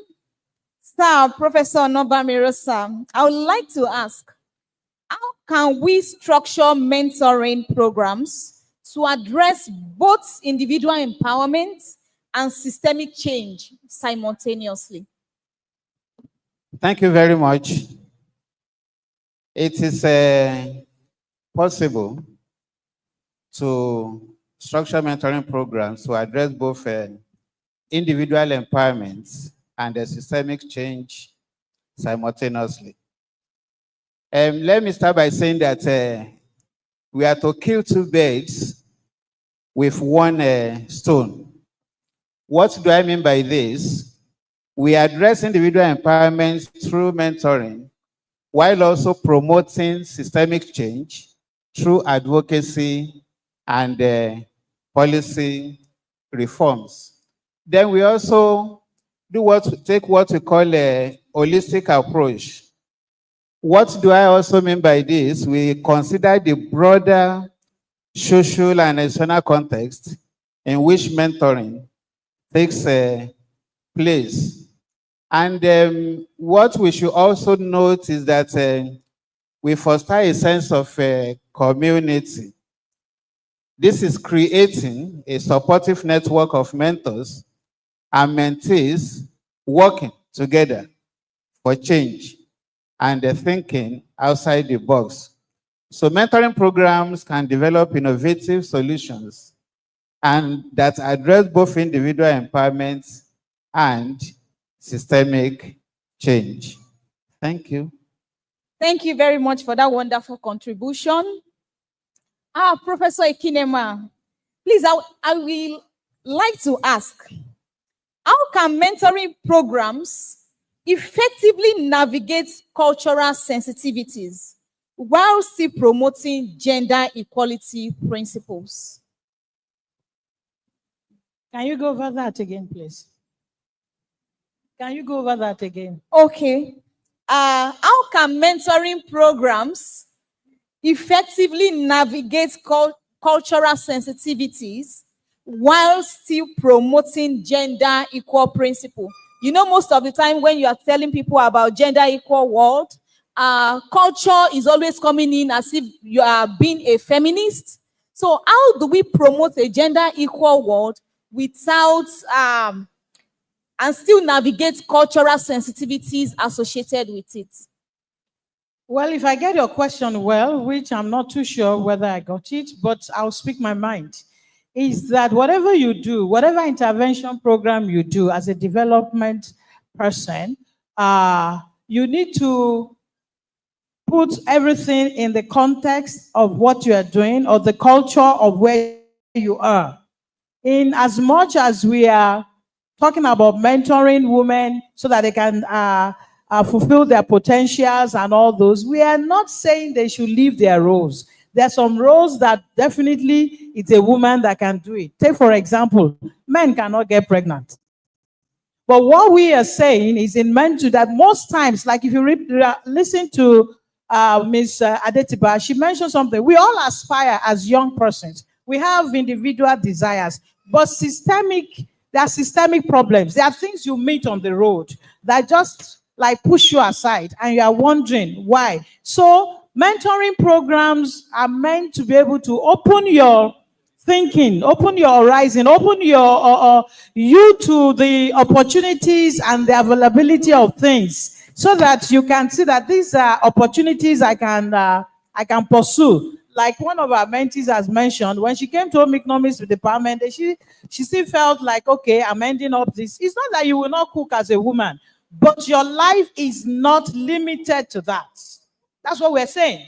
Your life is not limited to that. And with the 4 months or 3 months or 2 months interaction she has had, she sees that, look, I can impart, I can do this, I can, and within a small area, she has started, expressing herself. She has started influencing people in her own little way. So for the mentoring program to be culturally sensitive, gender sensitive, is you understanding the contents of where you are and looking at how can you expand the thinking and the mindset. Let me say, changing the mindset of even the girl child, because most times we are the one limiting ourselves. We are the barriers ourselves because of all of the things that we have had. And we're just saying, I can't do it. I close by giving this example.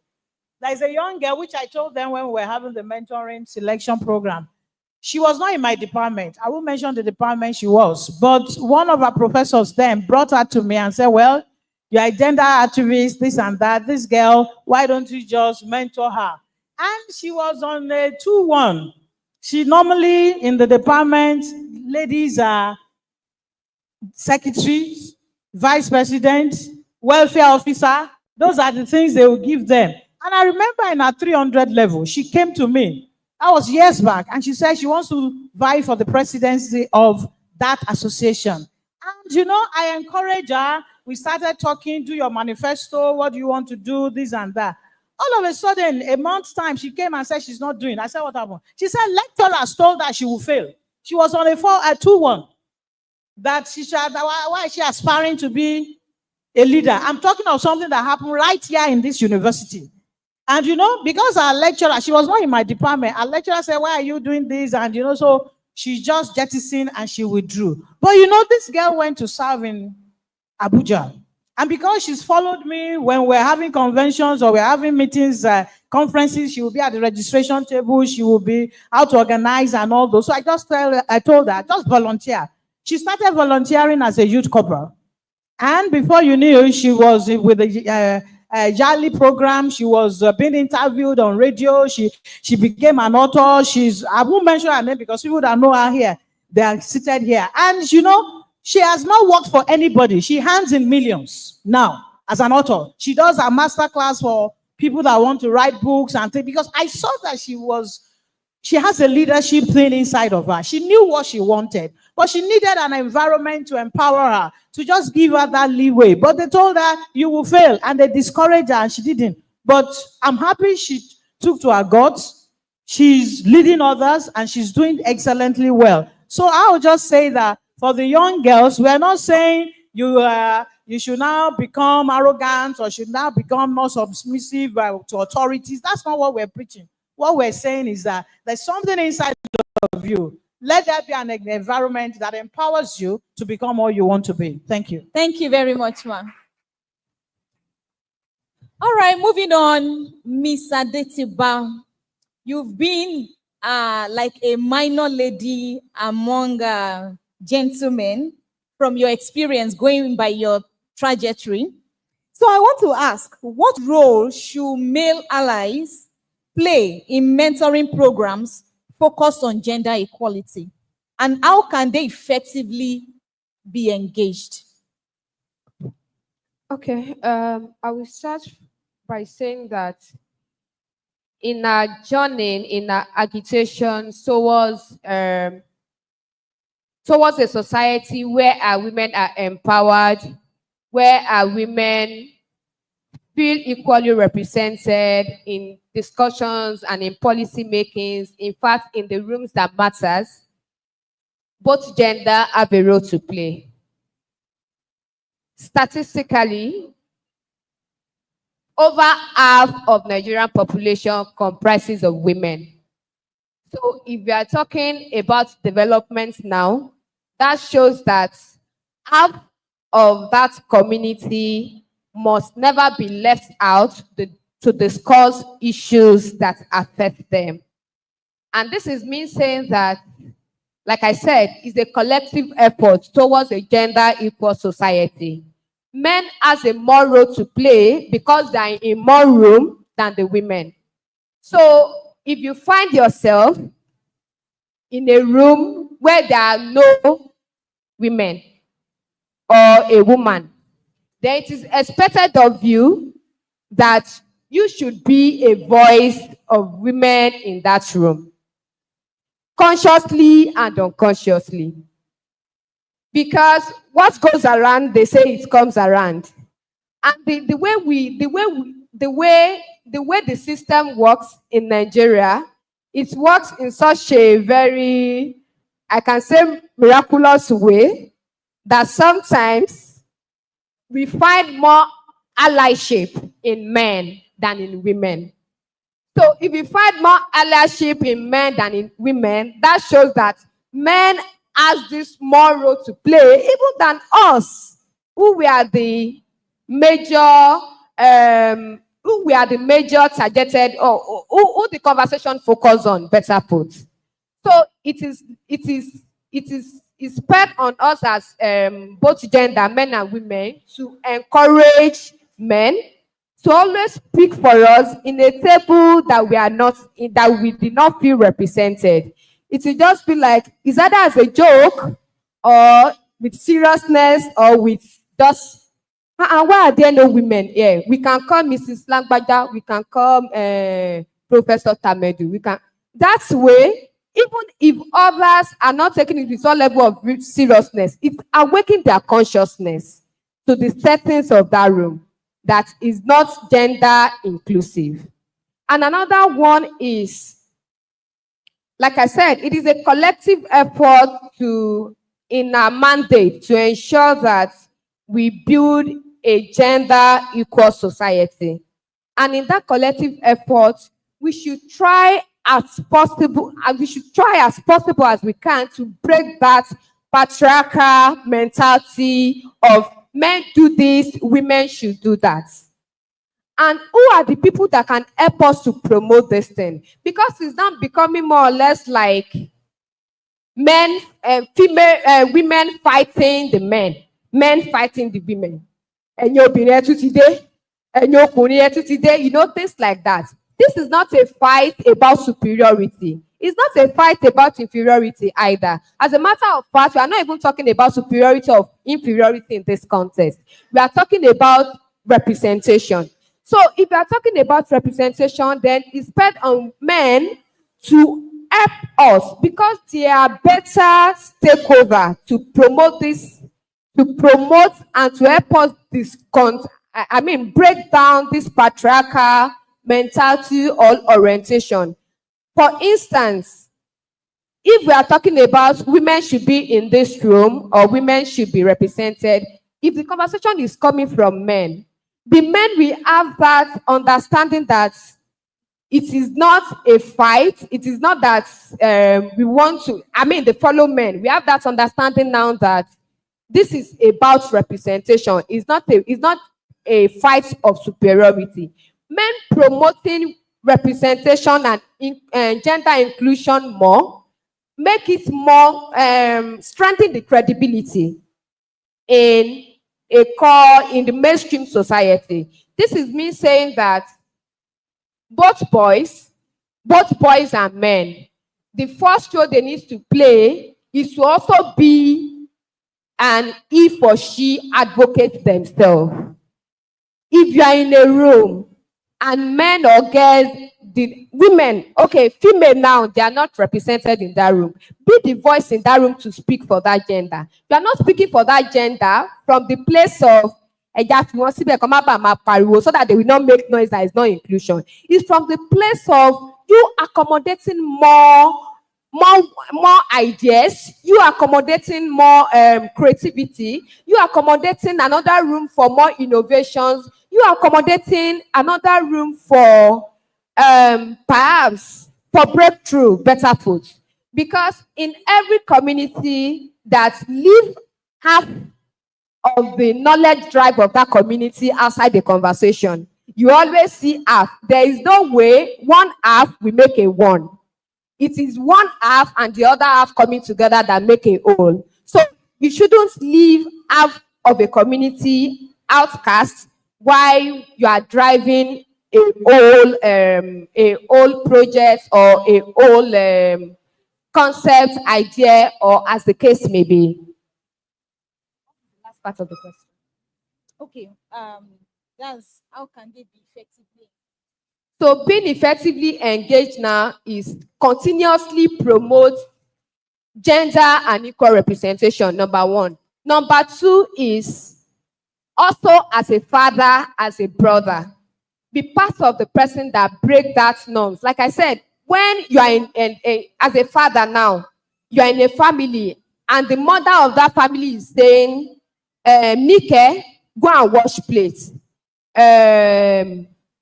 Tayo, who is a male now, to go and fill gas. That shows that stylishly you are also reinforcing that structural bias.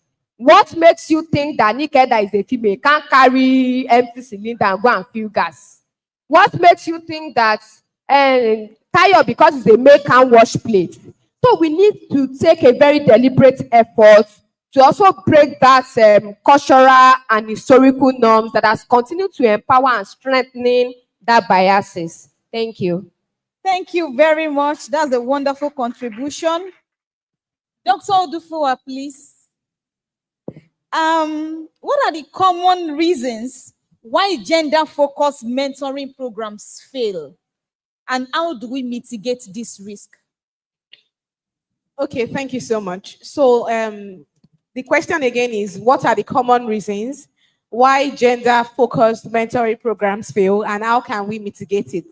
So because we are pressed for time, I will just raise about 4 of them. Number one is lack of commitment. So on both the side of the mentor and the side of the mentee, is that sometimes people are not really committed to things that are important. We are more committed to urgent things. And then because of this, it kind of becomes very difficult for us to get the best from mentoring programs. If you are going to really get the best from mentoring program, like some of the features that Professor Adewoye gave during our presentation, is that, Olawoye, is to say that we need to be committed. We need to give time to it. It's not something, once again, that is forced. So both parties have to give time. So the solution to that is that we should not impose mentoring. We should not just, it's not like role modeling. Mentoring is more commitment. And so we should put in place that sacrifice to be more committed. The second is also unrealistic expectation. So some people have the mentality that your mentor will solve all the problems. Your mentor will always be there. Your mentor will do this, like your mentor will provide the strength for all your weaknesses. No, your mentor is probably also battling a lot of things, and the mentee is also facing some challenges. But then if the expectations are unrealistic, then it makes the mentoring program itself frustrating, because it's like the mentee is trying to glean so much and maybe the mentor is not willing to give, or the mentee is willing to take so much and the mentor is unable to probably give the required time and all of that. So it's also very important for us to ensure that we set things in place for our expectation. From the beginning of the mentorship program here, we talked about what we expect, so that our expectations, our hopes are not dashed. Hope you know that your mentor is not going to probably buy you a car at the end of the mentorship program. And then we need to also watch our expectations. So that's very important. The third one, I'll take it together with the last one, is to say that in some cases, we might need to monitor appropriately. So if mentorship is not structured, it can actually be a beautiful waste of time, because we, both mentor and mentee, need to be sure of what do we expect and what are we getting and how are we measuring progress. So we don't just want to have a mentor-mentee relationship that will just buy time in the interaction. We should be able to give little incentives, like not major incentives, but things that there should be incentives, not monetary so to say. Incentives like, okay, your mentee is a student. What are the things you feel that you can do to provide support for her? She's writing exams. Of course, you would not put up meetings during that period.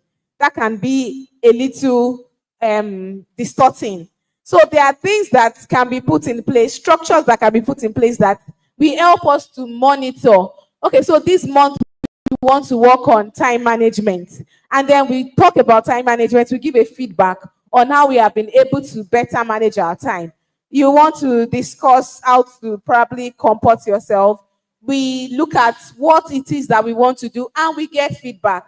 So if we have a better structure for our mentor-mentee program, I think that will actually also help us that the mentorship work will not actually be a waste of time. So number one, I talked about the fact that we need to be focused. We need to actually be committed. We need to commit ourselves to the sacrifice of mentoring, because it's a sacrifice of time, it's a sacrifice of also your experience, and it's also a sacrifice of other resources.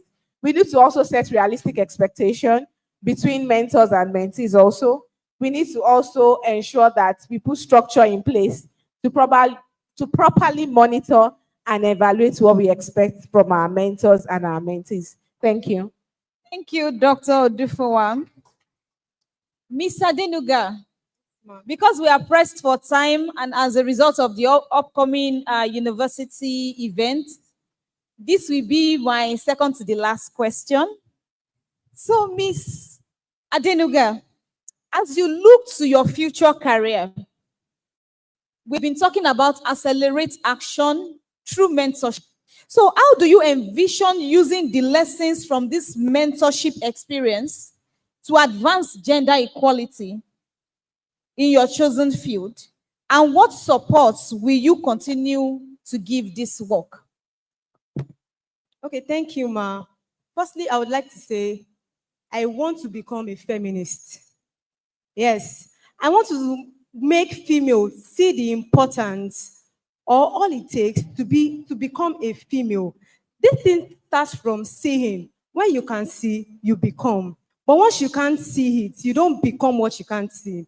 And what you don't say, you don't become. So I want them to see the importance of being a female, all it takes to being a female, and hold conferences about self-awareness, tell them everything about being a female, actually, and show them the importance of being a female as well. Also, and doing this, which is why I started my the NGO for children and female advocates. So the support I would actually need for this dream to be a success is financial support. I'll need financial support. I'll need donations, and I'll need volunteers. Also, I would need partnerships. I'll need people to partner with me. So that way, I would be able to fulfill that mandate. I would be able to fulfill the vision I have. Although I've always had a vision for a very long time, but I was able to push through everything I learned from the mentoring program. So that's just it. Thank you, Ma.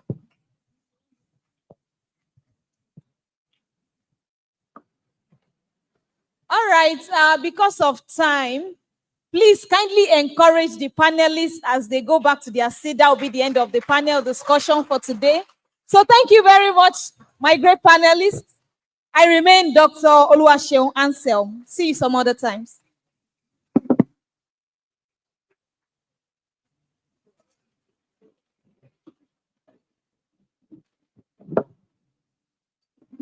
Okay, so I have an automatic change in position.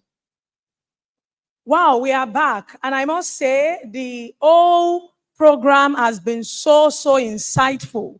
It has been impactful. So I want to start with our panelists. Thank you so much for coming here with your expertise and taking us along the path of great insights into how we can accelerate action using mentoring to aid gender-based equal world. And a big thank you once again to our keynote speaker for also touching, like she said something that I really cannot forget, and that is ensuring we take steps towards living a purposeful life. What is a life without purpose? I don't think it's anything. So may God guide us all right. Okay, so the next thing we are having here is a project impact presentation. And this is going to be done by Dr. Oluwaseun Ansel. So we are going to be inviting you all again. She was the one that moderated the recently concluded panel session. So join me in welcoming her, Dr. Oluwaseun Ansel from Chemical Sciences Department. Thank you very much. As the project secretary, this program has been on for 6 good months, right from, especially from the beginning of the implementation of the project proposal.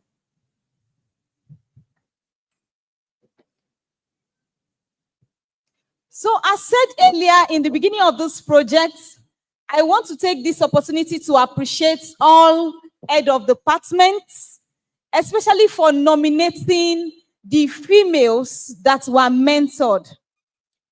Although we had a good number from the beginning, but as time goes on, we eventually had 36 females mentored.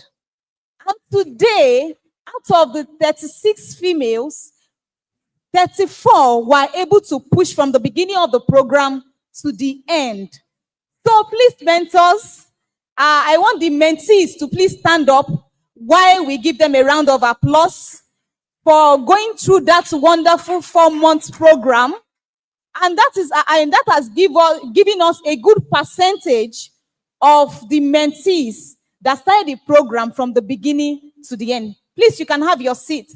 So I want to call on some of our mentees to give you a note on what they've been able to achieve or what they learned through this program.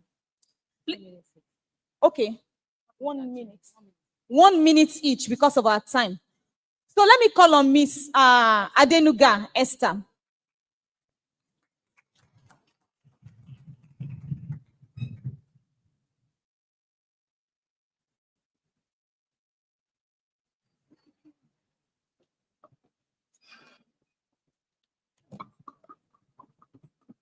Good afternoon once again.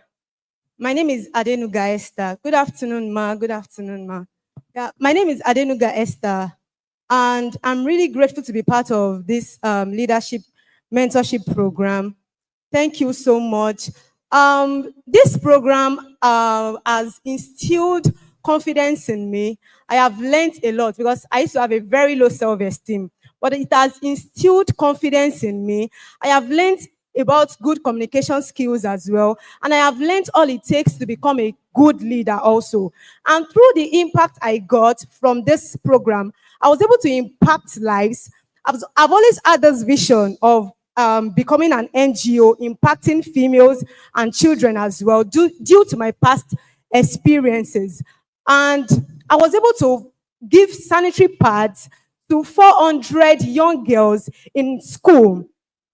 So I am really grateful for the opportunity. Thank you so much, ma. Thank you so much, CRIV Leadership Mentorship Program. Thank you so much. I really appreciate the opportunity and privilege. And I would like to do more with you, if possible. If it is possible, I would like to do more and go more with you. Thank you so much, ma. All right, so we have Favor as the next mentee that will be coming up. Okay, she's unavoidably absent. So, moving on, I would like to call on Professor Ekine to please come and present awards to outstanding mentees.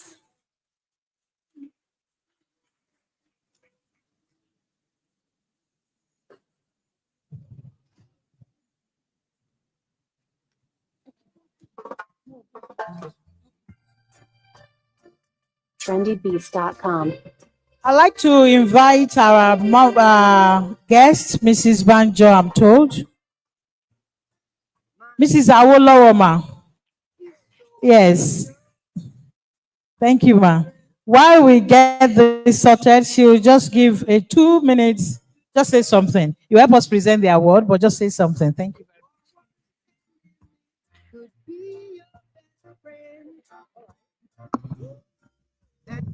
Good afternoon, everyone. Standing on the already established protocols.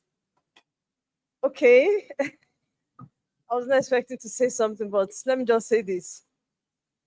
The program has been impactful, beginning with the opening speech of the organizer, Professor Onobamiro, to the speech delivered or the lecture delivered by the professor too from Ibadan. Well, TASUED, I don't know what to say, but I have everything to be grateful for. This is my second time I'll be here in this hall, for a program. The first time was when I was the DPO Igbeba. That was in 2024. Well, in order not to take much of our time, I will really say that the impact of mentoring in achieving our goals and aspirations cannot be overemphasized. The prof has said a lot, and every other speakers, even during the discussion among the panelists, they've said a lot. We have a lot as youths to do or to gain in mentorship, rather. And it begins here. It begins here because attaining leadership roles can be challenging. Yes, especially as a female gender, it can be challenging, but you can attain your goals.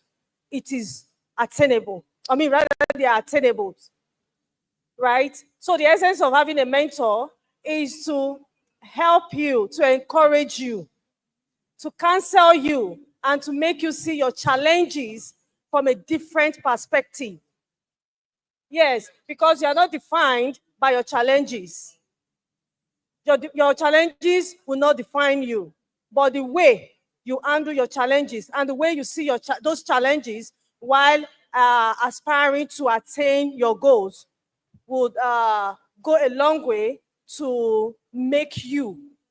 So let's everything we have gathered here should be kept in our hearts, and we should always remember this, that the institution is here to ensure that you attain your goals, and it begins with you and I. Thank you very much. So we have the pleasure of inviting two of our mentees. They've given you an overview. We had a scoring sheet, and the scoring sheet does not only include, or did not only include their attendance, their participation, but actually we looked at what have they done, how did they participate. So in all, out of the 36 girls that we have worked with since October last year, we are honored to give the most active mentee award to Ms. Olajide Favor. Unfortunately, I'm told, is she here? Yes, okay. She's the first to respond on the platform. She's the first to do this. She's a photographer. She's there, she's there. So, Ms. Favor, on behalf of the CRIF mentoring program this year, would like to award you the most active mentee award. Congratulations.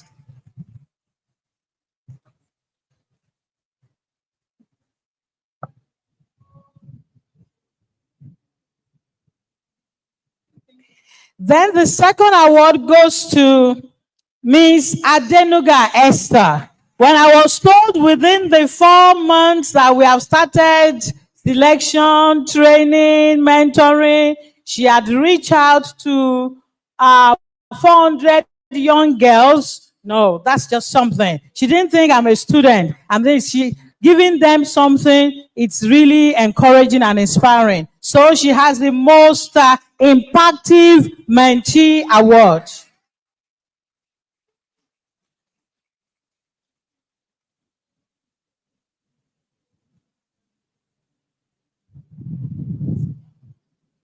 We would like to recognize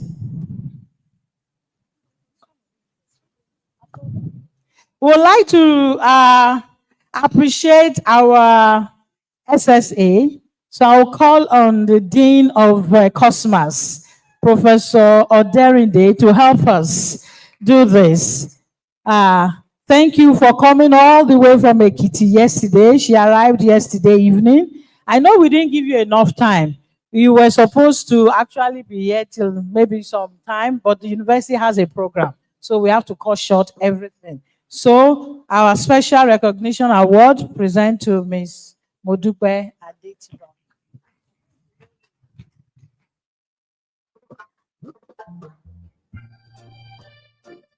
trendybeats.com. Then this is my award. Yes, it goes to Doctor. I'm sure she's not expecting it. Oluwaseun Anslem. When the project was approved and I had to come to the university in September, you know, there was a change of leadership, both to the church. Me, I was given added responsibility to be HOD. And we just started our relationship. In 2023, she came to me, please, ma, can you mentor me? Money Moleo, only just mentor me. I said, you are in science, I'm in education. So most times till 1 a.m., 2 a.m., 3 a.m., you know, all these things you are saying here, most of the time she took the workload off me. And so for being so supportive, thank you very much. Thank you. Thank you. So quickly, I'll call the church chairman to please, we hand over this to you, certificate of participation. Please, I will sign after, you know, so I will sign. Please, we call your name, you come and collect your certificate. Oyin Consola, Munirat Oguneye, fast, please. Come out and take your certificate for completion. Adenuga Esther Oluwaseun. Adenuga Esther Oluwaseun. Let me call your name. Adenuga Esther Oluwaseun. Adebayo Oluwabusayomi Ehinome. Adebayo Oluwabusayomi Ehinome. Adewusi Rokibat Opeyemi. Salahu Blessing Oluwayemisi. Salahu Blessing Oluwayemisi. Ajayi Oluwaferanmi Ìbùkún Olúwa. Kọ́láwọlé Fọláṣadé Alimat. Fọláṣadé Kọ́láwọlé Alimat. Let's call your name so they take a picture this way. Adédọ̀tun Miniat Ayọ̀mídé. Adédọ̀tun Miniat Ayọ̀mídé. Ajayi Esther Ọmọbọ́láńlé. Bámgbóṣé Rodiat Ọmọṣaléwá. Balógun Amudalat Olúwatósìn. Àpérùn Zainab Ọmọdọlápọ̀. I'm told some of them are step aside to go to the class. Oladoyin Rukayat Pẹ̀lúmi. Oladoyin Rukayat. Adédèjì Olúwaṣeun Elizabeth. Adédèjì Olúwaṣeun Elizabeth. Deborah Adébímpé Akéwúṣọlá. Deborah Ṣólọlá Elizabeth Olúwabùkọ́lá. Ṣólọlá Elizabeth Olúwabùkọ́lá. Olajide Favour Temitope. Olajide Favour Temitope. Aziz Mulikat Temitope.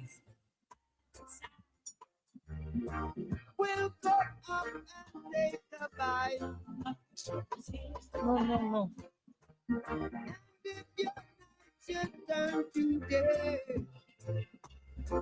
A lot of people would run away. Aziz. Please, when we call your name, please step out on time.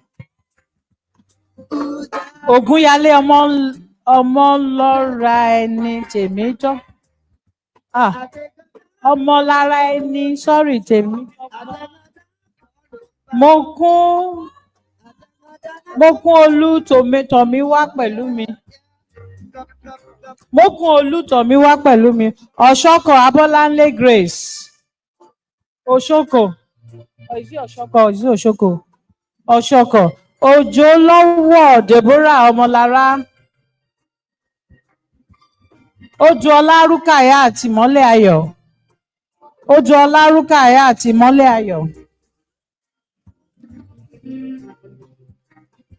Irigari Christiana Ezo Ìmọ́lẹ̀ Ayọ̀. Odúọlá. Irigari Christiana Azizat Olúwatómilọ́lá Ọdẹ́tọ́lá. Yekini Sukurat Adéjọkẹ́. Ibrahim Faith Taiwo. Lawal Damilola Mariam. Adéyẹmí Olúwadárasími Faith. Ògúnmọ́lá Damilola Rebecca. What's your name? Funsho Adédayọ̀. Àyànbájọ. Funsho Adédayọ̀. Taufikat Oyewumi Oyedepo, sorry. More music on trendybeats.com. If your certificate is already signed, you don't need to return it. But there's some that I have not signed. So please, yeah. Ademokoya Adeola Esther.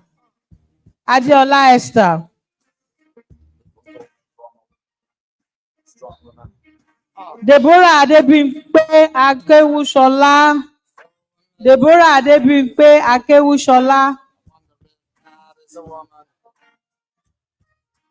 Is anybody seated that has not collected?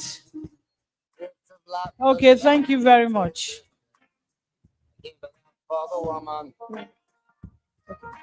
Quick announcement. So this is from the director, CHURGE.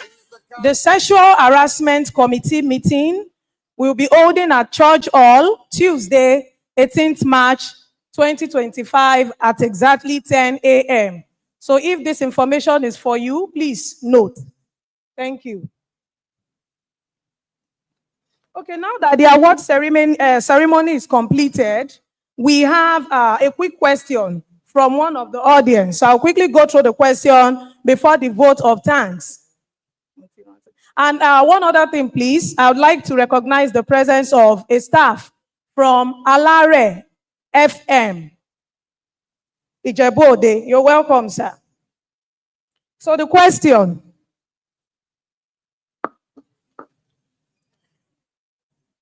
Okay, the question is titled, Re-energize the mentor's career. So it goes, being as a moderator in visual communication between different genders at all, how can we be able to revive their high esteem in values and goals to determine in life? Okay, how can I make a self-awareness as a man to mentor people on partnership with the aid of struggling, failing, and putting advice and guidance, not to withdraw from difficulties in academic aspects? So those are the two questions. If the owner of the questions are able to understand. I don't know if we want to give responses. So the question is read exactly the way it was written. Okay. No response for now? Okay, I think the owner of the question is advised to meet with one of the panelists after the program so that your question will be well attended to. So last year is, before closing remark, is vote of thanks. And I want to welcome warmly one of the mentors. She is also the Subdean Student Affairs, Dr. Anu Oluwapo Awodoyin.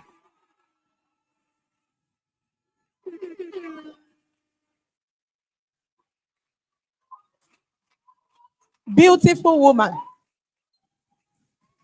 Greatest Nigerian student. Greatest Bobo. Good afternoon, ma. Good afternoon, sir.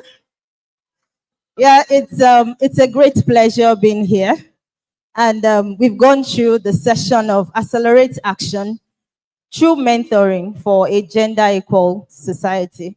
Well, I'm not here to waste our time. I just came here to say vote of thanks. In no particular order, I would like to appreciate our keynote speaker for today, in person of Professor Janice Olawoye.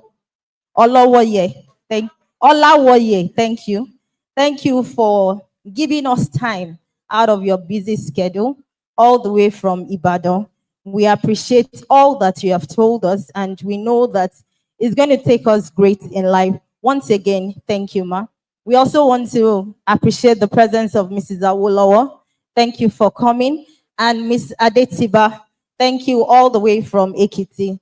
Then to church, thank you for hosting us. To Professor Ikine, who is mentor of the mentors. If it's only the mentors that can understand. She's the one mentoring us, and we are the one mentoring others. We want to say a big thank you. Since October last year, we've been on this project together. It's not that it's convenient, but because of the great impact we know that it's going to have on us, we want to say thank you for seeing this vision and not just keeping it to yourself, but stepping it down so that others can also benefit from it. We say a very big thank you. To the mentees, we want to thank you. Yes, we've come a long way together since October last year. We are not saying bye-bye. We are only departing for a while. We are still in TASUED together. You can walk up to any of the mentors if you have any challenge, not necessarily challenge. You need someone to talk to. You can approach any of us. So we want to thank you. And to our guests, to our lecturers, professors here, every one of us here, sorry, I will be biased. If you look at the hall, a lot of students that are here, they're from Department of Library and Information Science. Thank you very much. Thank you, everyone.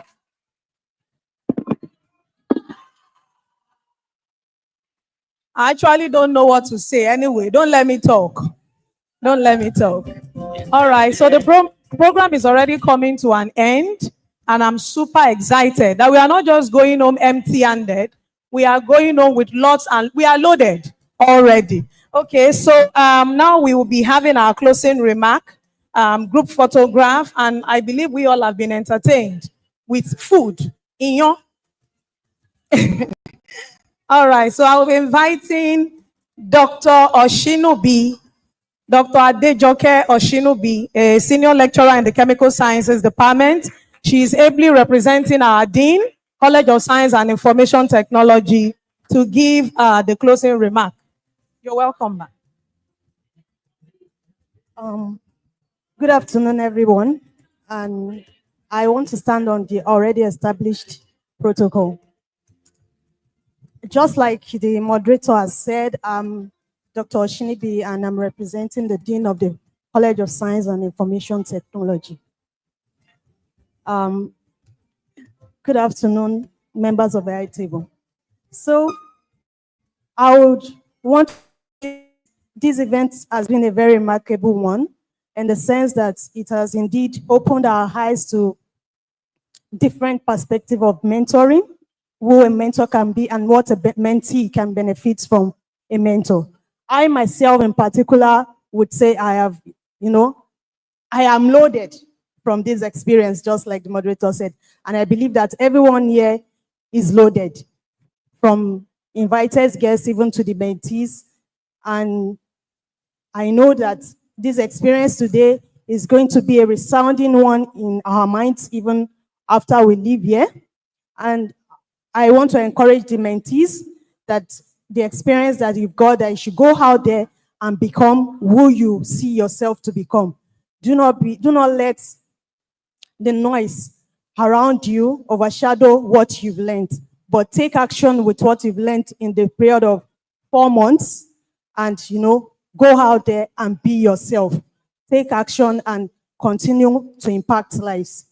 I'm a person of few words, and I don't want to take your time. So I would like to say thank you for this opportunity. Thank you so much. Thank you for that, Ma. Okay, so now the program has finally come to an end. Even if it seems as if we should continue, but we have other assignments. Even you, the mentees, the students, the teachers, I join in thanking everyone for being here. So if you're interested in being involved in the group photograph we're about to take outside, ensure you wait behind so that we have the group photograph. So the MC, one of the MC is saying, thank you all, thank you one, thank you to our keynote speaker, thank you to the panelists, thank you to the deans, the HODs, our wonderful staff. Thank you so much. The mentees, the mentors, and I thank myself as well. Bye.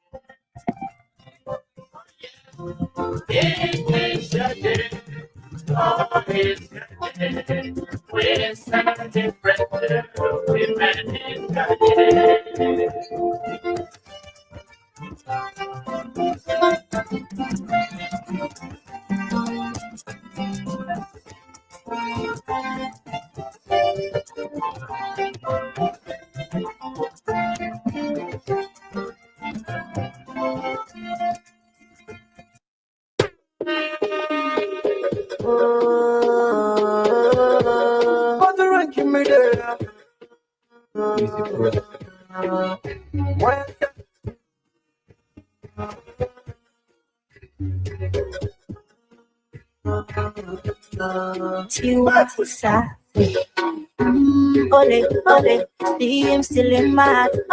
Oh, tumbe, shale, check catch on my wallet, me love you very long. Ask me your love like a ping pong, cause you ring my bell like a ding dong, ding dong. Oh, cause this love ain't no trouble, no one.